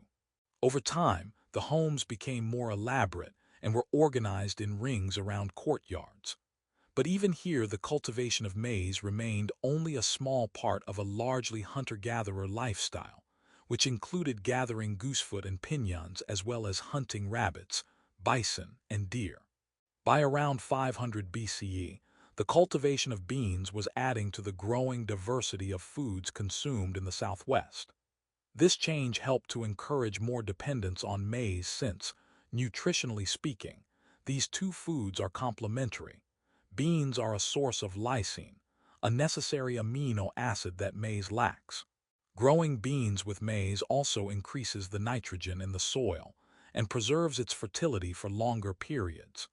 However, even after the introduction of beans, settled and solidly agricultural communities in the Southwest did not begin to emerge until around 200 CE. Once they did, the region entered a transformational period that resulted in the development of the Anasazi or ancestral Pueblo societies. Learning objectives. By the end of this section, you will be able to describe the expansion of pre-Columbian civilization like the Aztec and Inca. Identify key features of the Aztec and Inca civilizations. Identify key features of the Anasazi and Mississippian traditions in North America. The arrival of the Spanish at the end of the 15th century inaugurated a new age in the Americas. But in Mexico and Peru, the Spanish entered areas already under the control of large and sophisticated empires. The Inca in the Andes and the Aztecs in Mesoamerica were the cultural inheritors of thousands of years of civilizational development that included the heritage of the Moche, Nazca, and Tiwanaku in the Andes and the Olmec, Maya, and Teotihuacanos in Mesoamerica. Likewise, the Mississippian tradition chiefdoms of the eastern woodlands, where the early Spanish explorers also trod, were the product of ancient cultural and civilization developments going back to the mound-building traditions of Adena, Hopewell, and even earlier cultures. The Aztec Empire. The early origins of the Aztecs are cloudy, partly because this culture did not have a fully developed writing system for chronicling its history. Instead, the Aztecs relied on artistic records and oral traditions passed from generation to generation. They also used codices, book-like records drawn on bark paper that combined both images and pictograms. Based on information from these sources, historians have been able to place Aztec origins within the context of the collapse of the Toltec civilization. Link to learning. Aztec codices are similar to modern books, but instead of words, they use images and icons to relay oral traditions. An example is the Codex Mendoza that was created around the year 1541. By scrolling through its pages, you will see both Aztec pictograms and Spanish translations. The Toltec were an earlier Mesoamerican culture that filled the power vacuum created by the decline of Teotihuacan. From their capital at Tula, The Toltec dominated central Mexico between the 10th and 12th centuries CE. When their civilization collapsed internally or was possibly conquered, a number of nomadic and warlike groups descended into the area, one of which appears to have been the Aztecs. A new period of cultural transformation and violent wars followed. The Aztecs clearly excelled in these military conflicts, likely acting as mercenaries. Ultimately, they were permitted to settle on a collection of islands within a large but shallow ancient lake called Lake Texcoco, one of 5 contiguous lakes that once spread across the Valley of Mexico. Beyond the book, The Aztec Origin Story. Much of our information about the Aztecs was recorded by the Spanish after they arrived in the 16th century. This is problematic for historians because Spanish religious leaders and conquistadores destroyed indigenous records, particularly those that seem to have religious significance. Since the Europeans viewed the indigenous people through their own worldview and transformed Mesoamerica politically and culturally, their written accounts are often an imperfect means for understanding this people. Only by carefully studying the records we have, including Spanish accounts and Aztec codices, have scholars been able to piece together the story the Aztecs told themselves and their subject peoples about their origins. The word Aztec is derived from their mythical original home, Aztlan. According to the Aztecs' own origin story, they migrated from Aztlan centuries before their rise to greatness in the Valley of Mexico. This long period of wandering in search of a new home included a number of important events, such as battles, encounters with sorcerers, significant tribal divisions, and the birth of important gods like Huitzilopochtli, the Aztec war god. The story culminates in a dramatic clash on the shore of Lake Texcoco. There, the Aztec migrants faced an alliance of rebels who sought their destruction. They survived only because Huitzilopochtli intervened by sending his priests to kill the leader of the enemy alliance and rip out his heart. Huitzilopochtli then instructed the Aztec priests to throw the heart far into the lake. It landed on the island of Tenochtitlan and sprouted a cactus, on which an eagle holding a snake landed. This was where Huitzilopochtli said the Aztecs should settle and build their great city, figure 8. 27. A picture of a drawing is shown on beige-colored parchment. A blue border made out of squares outlines the images within, except for the top left half, which shows some cursive writing in the beige spot. The squares are decorated with small circles and various images of animals and shapes.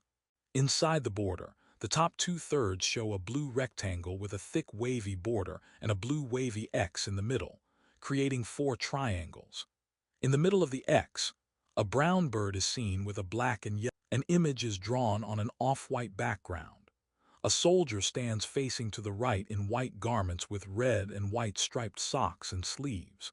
He wears a white helmet that goes under his chin and depicts a serpent head with eyes and teeth.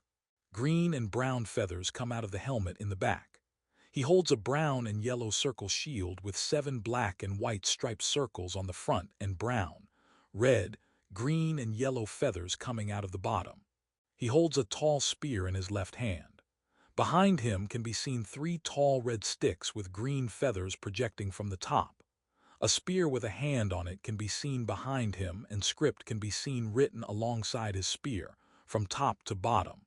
Figure 8. 31. An Aztec warrior.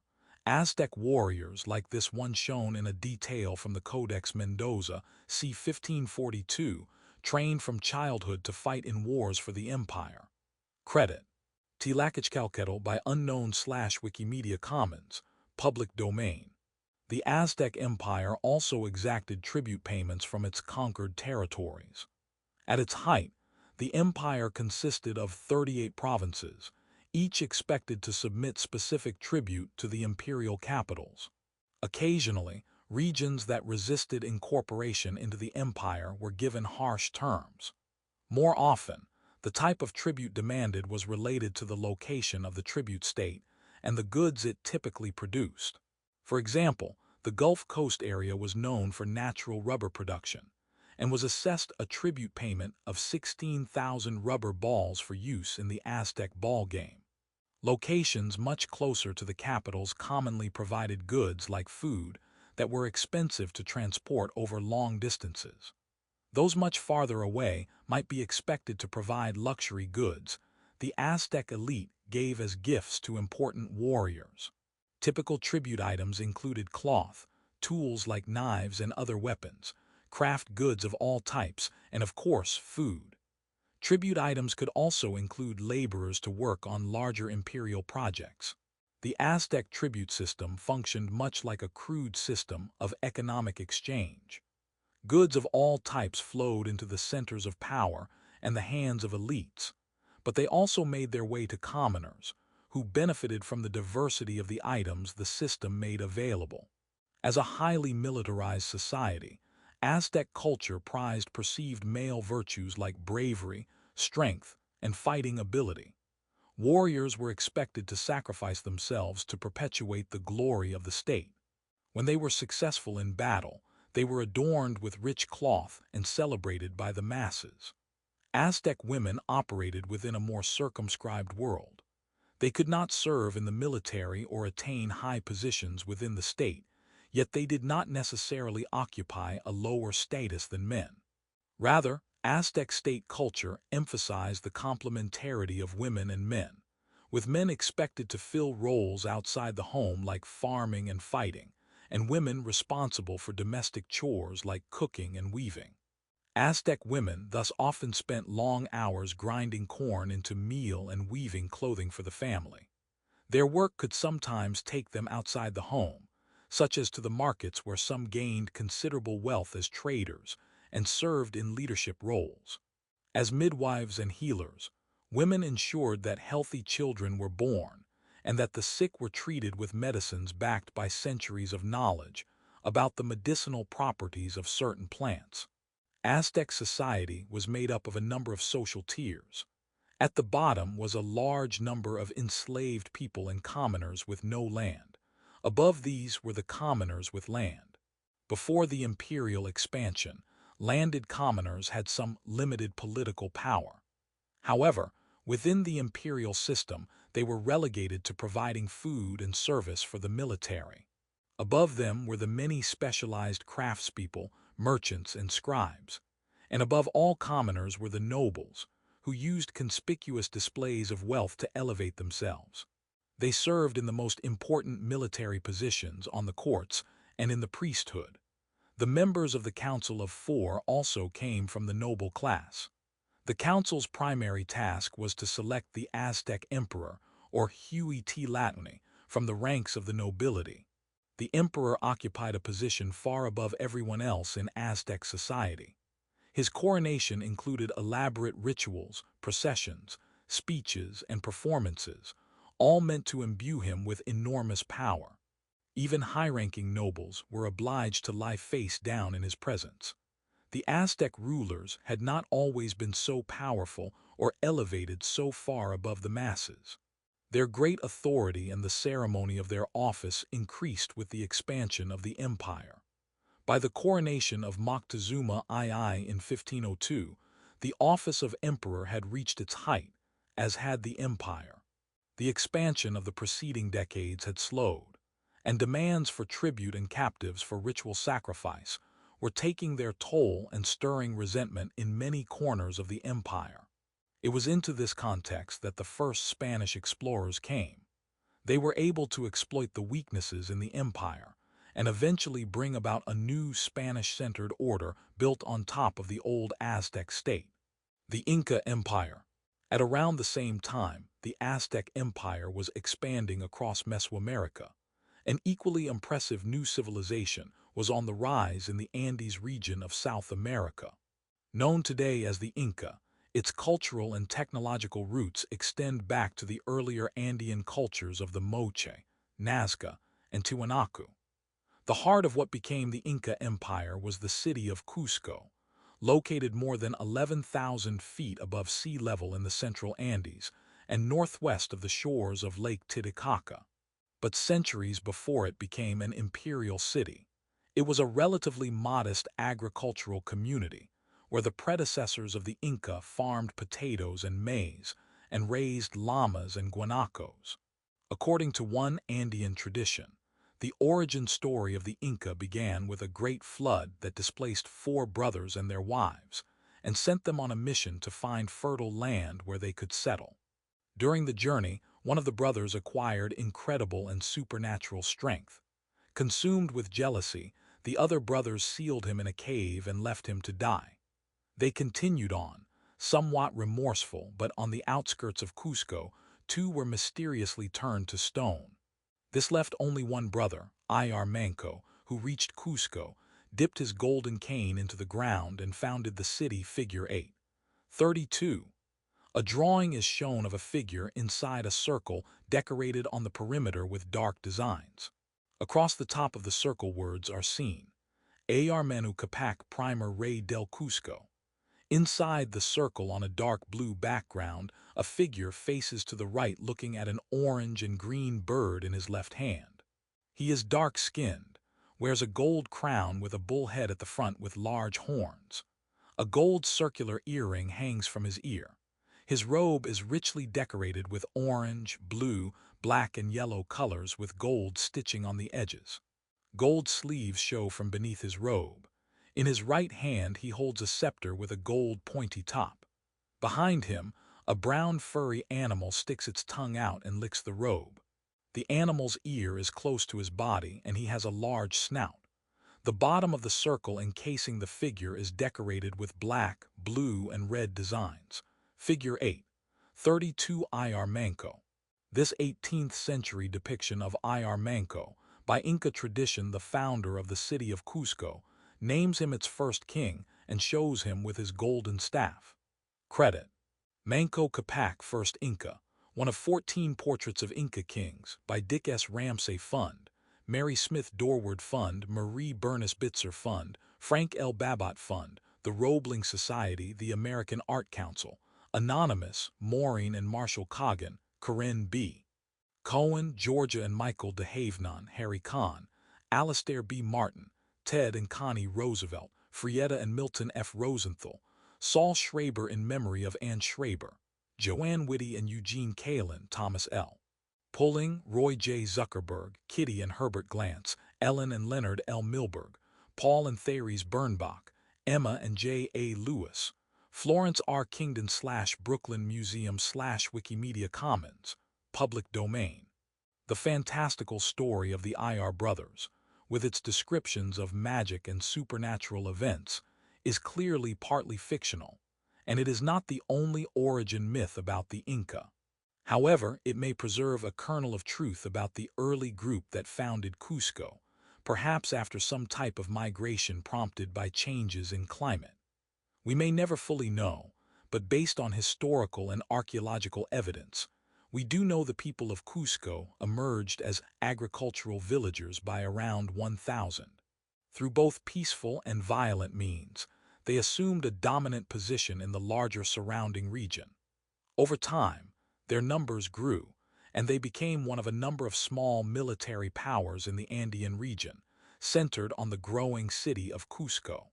As master stonemasons, the Inca were capable of carefully carving stones so they fit tightly together. Figure 8. 33. At its height in the early 16th century, Cusco was an impressive stone city built high in the Andes. A photo is shown of stone walls standing on green grassy lands with a cloudy blue sky in the background. There are two walls that stand alone, while the wall in the background forms a corner and extends out to the end of the photo at the right. The wall stones are square and rectangular. The ends are rounder and the first wall in the forefront has grass growing on the top. Figure 8. 33 Inca stonework at Sacsayhuaman. While many of the Inca-built parts of Cusco were destroyed in later centuries, the 16th century site of Sacsayhuaman nearby preserves its ancient walls of stones, so skillfully hewn as to fit together tightly without mortar. Credit, Peru Cusco Sacred Valley and Incan Ruins 5, Sacsayhuaman by McKay Savage / Flickr, CC by 20. The leap to imperial expansion is explained by another Inca legend, this time telling of a military challenge from a rival group known as the Chanca and involving real historical figures. When the Chanca arrived at Cusco, King Wiracacha fled the city with his heir, leaving only a small group of nobles aligned with another son, Yupanqui, to stand their ground. The defenders' act of courage inspired the creator god of the Inca to intervene by transforming the surrounding stones into warriors who helped Yupanqui defeat the Chanca. In the aftermath of the victory, the story goes on, Yupanqui assumed the additional title of Pachacuti, meaning cataclysm. But the victory also led to an internal dispute between Pachacuti Yupanqui and the reigning king, his father. This was ultimately resolved in Pachacuti Yupanqui's favor, and he assumed control of Cusco and the Inca, whereupon he began a series of wars of expansion that gave birth to the Inca Empire. While this story was partly contrived, there is no doubt that Inca expansion did occur, and Pachacuti appears to have been a real leader. The empire's growth began in earnest around 1430 during his reign, and as king, he oversaw the conquest of much of modern Peru. His successors, Thumpa and Huayna Capac, further expanded the empire by adding territory far to the south in today's Chile and Argentina, to the east in the edges of the Amazon basin, and to the north in Ecuador and Colombia. These wars were costly in lives and material, but they were also important for sharpening the skills of the Inca military. Inca warriors wore helmets and cloth armor, carried shields, and were equipped with weapons like clubs, spears, slings, and axes. Figure 8. 34. Typically, they could use their great numbers to overwhelm and awe the enemy into capitulation. If that failed, they rushed into the fray, often with little discipline but with great courageous resolve. Apart from the sheer power of numbers, the Inca military excelled in its ability to move swiftly along the empire's complicated highland road systems to surprise the enemy and put down any emerging rebellions. A black and white drawing is shown of two groups of figures facing each other. At the left stand four figures in short robes, long hair, barefoot, holding spears in their hands.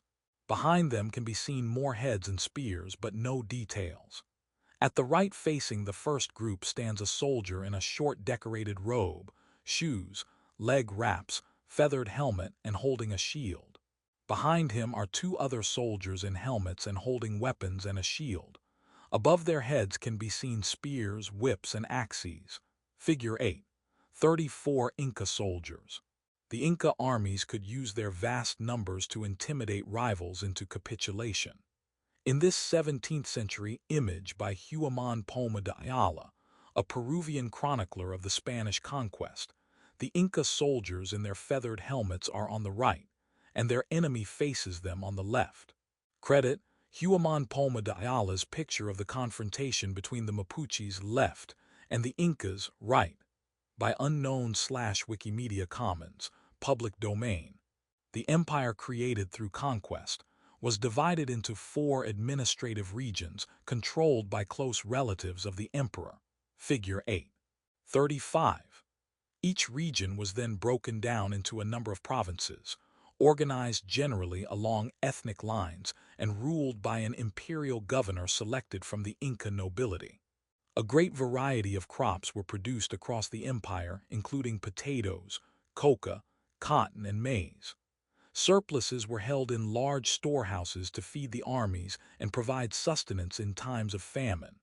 The subjects of the empire were also expected to provide labor for the construction of roads, bridges, palaces, and religious structures, and to serve as messengers, transport food to storehouses, or serve in the military. Certain members of each household submitted their labor tax, while others stayed home to manage the family's affairs. A map of South America is shown with blue and gray lines crisscrossing all over the continent.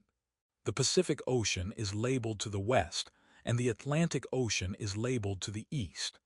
The equator crosses the northern part of the continent, and the Tropic of Capricorn crosses the middle of the continent. Along the northwestern coast, a large rectangle area is highlighted orange and labeled Chinchinsuyu. South of that, along the coast, is a small triangular-shaped area highlighted yellow labeled Kuntinsuyu. Going east, there is a long, thin strip of land highlighted purple labeled Antisuyu. South of that is a large Y-shaped area along the coast labeled Kalasuyu. Figure 8:35. The Inca Empire.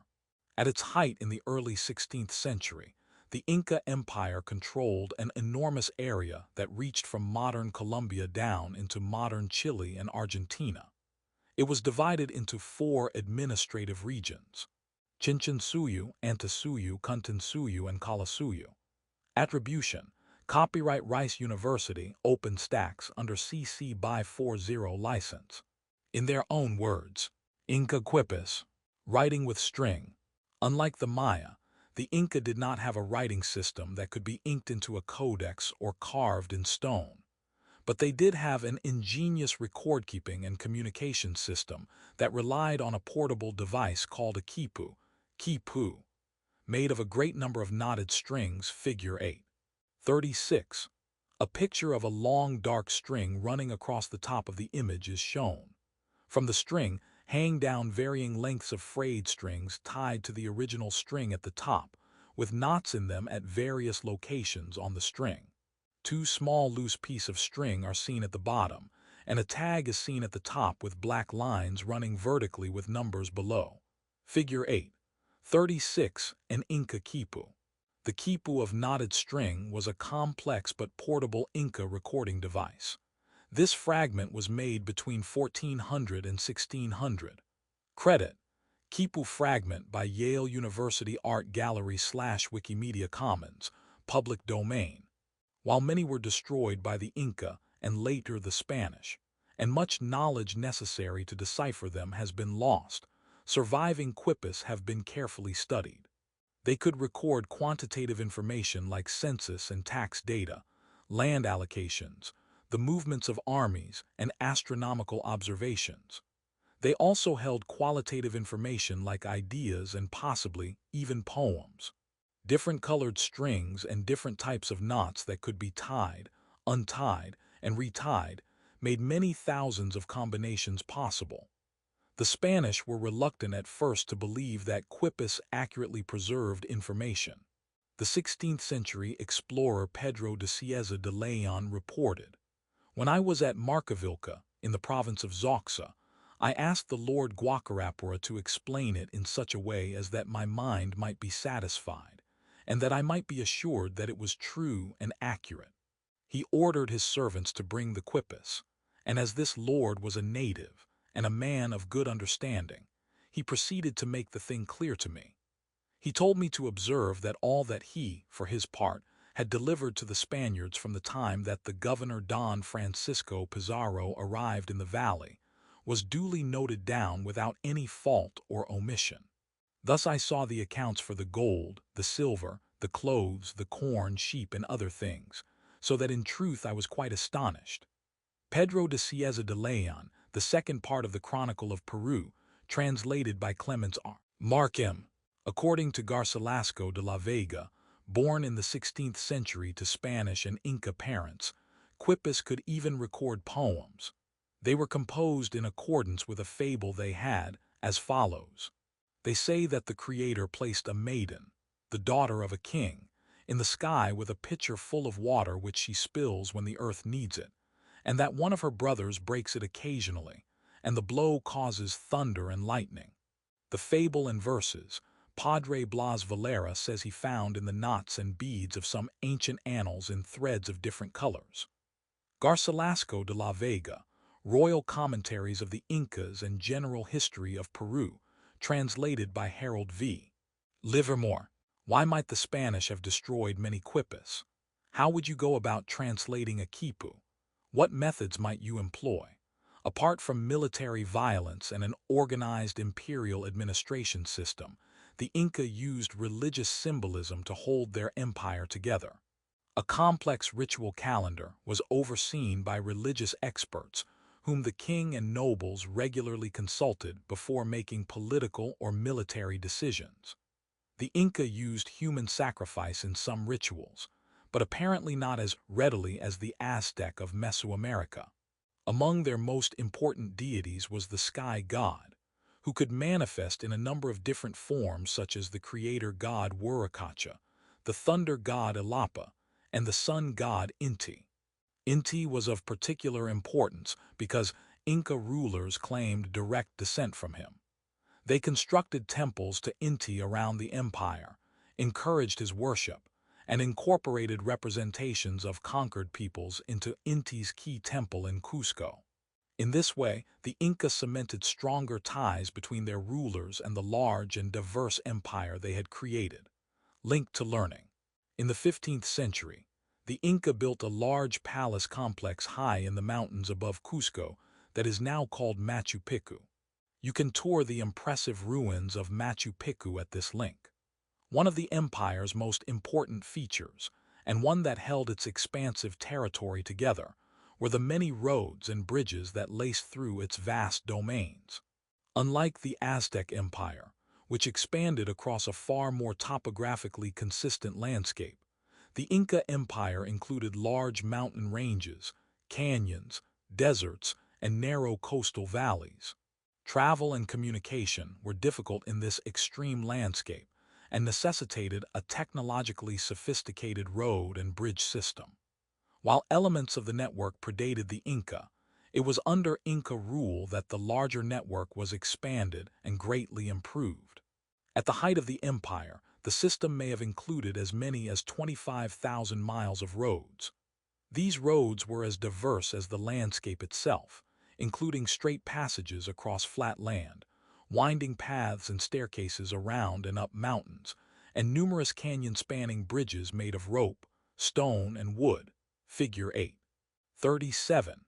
On them the Inca armies traveled, and goods produced in the provinces made their way to the imperial storehouses.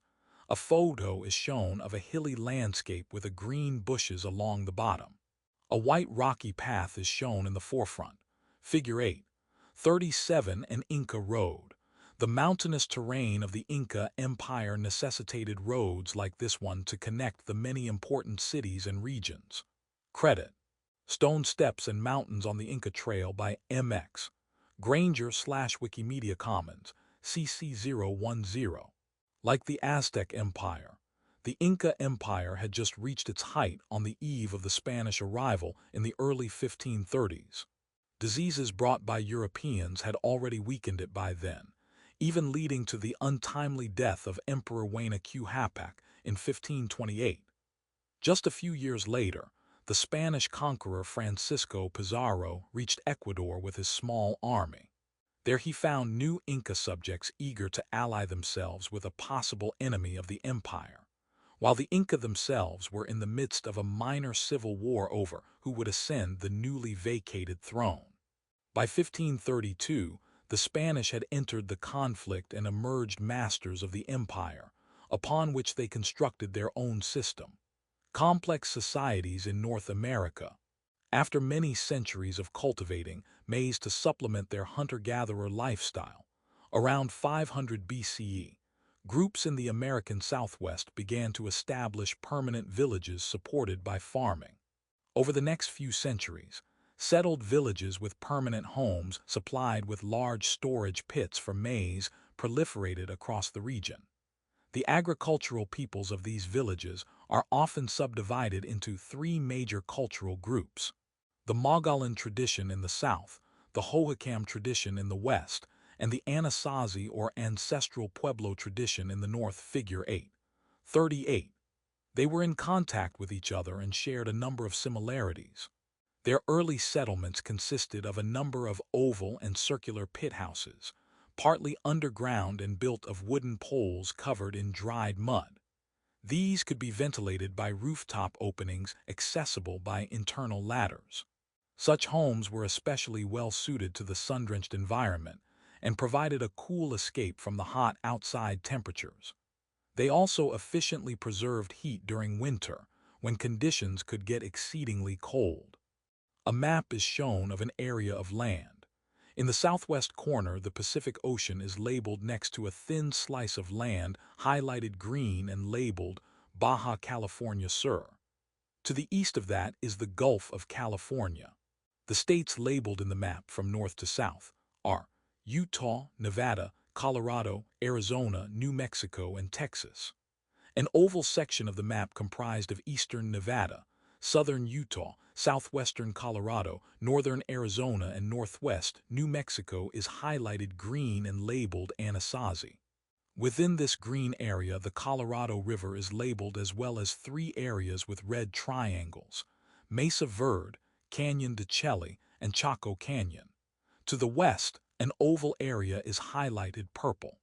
In southwestern Arizona, an area is highlighted orange and labeled Hohokam. The city of Las Vegas, Phoenix, and Tucson are labeled with black dots, and Montezuma Castle and Pueblo Grande are labeled with red triangles within this orange area. The southeastern corner of Arizona, the southwestern corner of New Mexico, as well as a half-circle-shaped area below the states, is highlighted green and labeled Mogollon. Within this area, the cities of Las Cruces, El Paso, Ciudad Juarez, Hermosillo, and Ciudad Chihuahua are labeled with black dots. Labeled with red triangles are Jauja, Gran Quivira, Gila Cliff Dwellings, Pacoima, Cuva de la Ala, Trincheras, Currenta Casas, Cuva Grande, and Huapoca. Rivers labeled within this area are Gila, Sonora, Yaquil, Conchos, and the Rio Grande. The southeastern portion of Colorado, the eastern portion of New Mexico, a small eastern portion of Texas, and the lands shown on the south of this map are all highlighted yellow. In the south, the areas are labeled Chihuahua, Coahuila, Sinaloa, and Durango. Cities labeled within this yellow area from north to south are Pueblo, Santa Fe, Albuquerque, Odessa, and Torreon. The Arkansas River in Colorado is labeled, as well as the Pecos in New Mexico and the Fuente east of the Gulf of California. Figure 8. 38 Traditions of the American Southwest. Three large and distinct cultural traditions emerged in the Southwest beginning around 500 CE: the Mogollon, the Hohokam, and the Anasazi. Credit: Modification of Work, Regions of Ancient Regional Tribes in the Southwestern United States and Northwestern Mexico by Rick Rader, /Wikimedia Commons, CC by 3. 0 Settlements varied in size from a handful of homes to as many as 60. The design of the dwellings and the complexity of the settlements varied as well, with both generally increasing over time.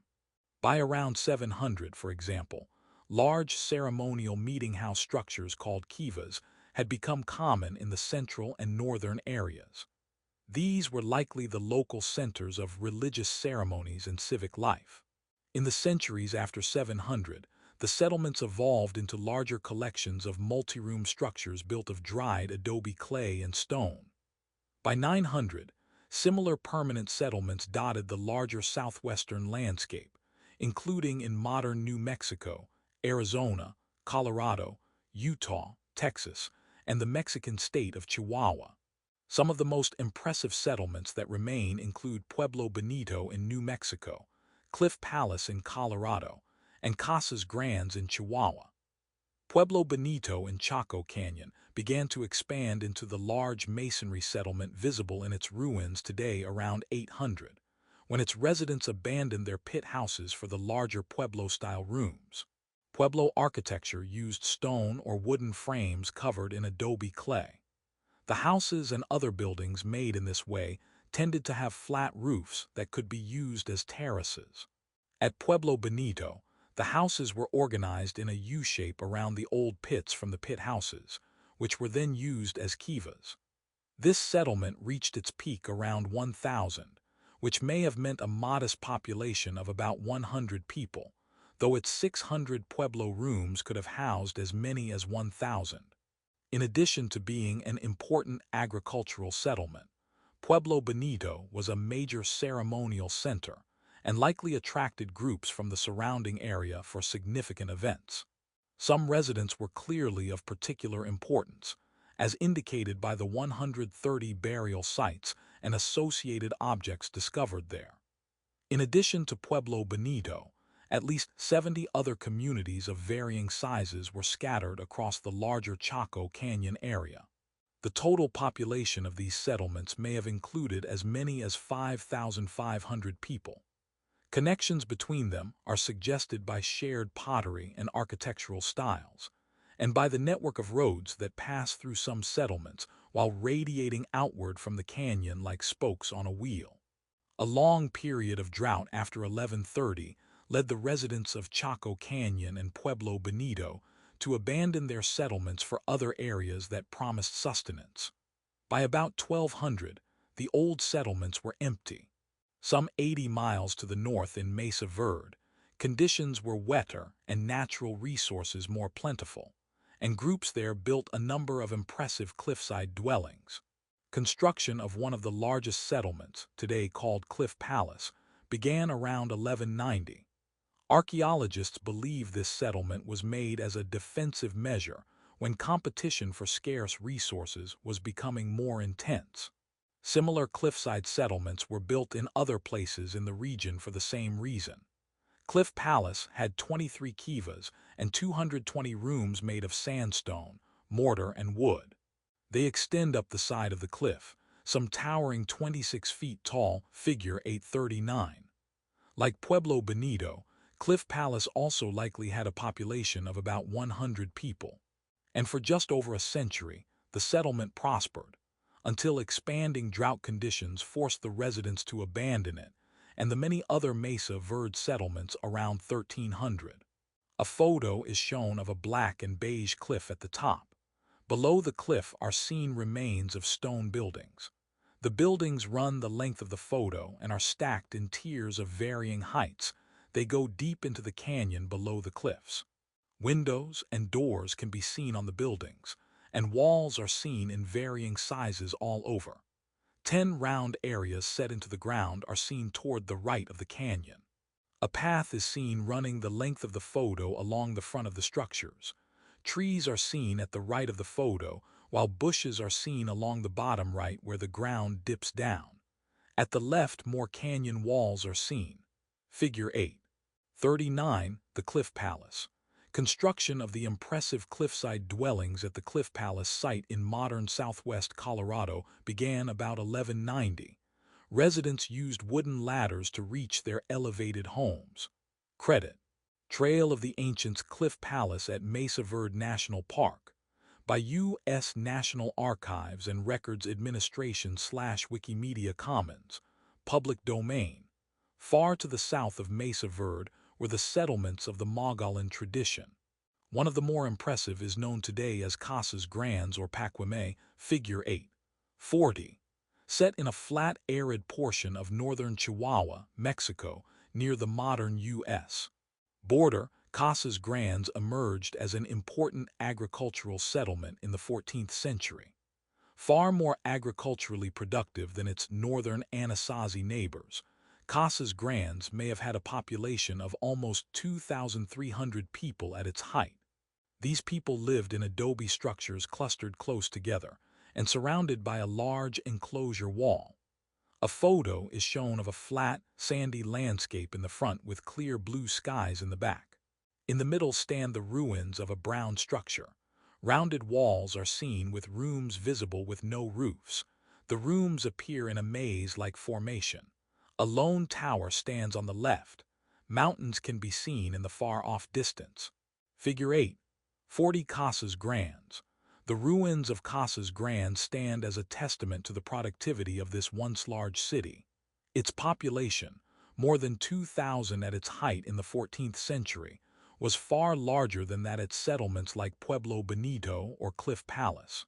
Credit: Wide View of Pacuime by Luis Serrano /Wikimedia Commons, public domain. Because of its adobe design, Casas Grandes bears a superficial resemblance to some Anasazi communities. But the site actually has more in common with the Mesoamerican civilizations far to its south. For example, there are no kivas at Casas Grandes, but there are ruins of a large eye-shaped Mesoamerican-style ball court. Among the valuable trading goods produced at Casas Grandes were colorful macaw feathers commonly used in Anasazi rituals. These indicate that trading networks existed between Casas Grandes and the Anasazi to their north. By the start of the 15th century, however, Casas Grandes was entering a period of decline. By the end of the century, it had been abandoned. Around the same time that settled agricultural communities were becoming common in the southwest, the eastern woodlands region was going through its own cultural transformations. On the former site of the Adena and Hopewell traditions, a new mound-building culture called the Mississippian tradition began to emerge around 700.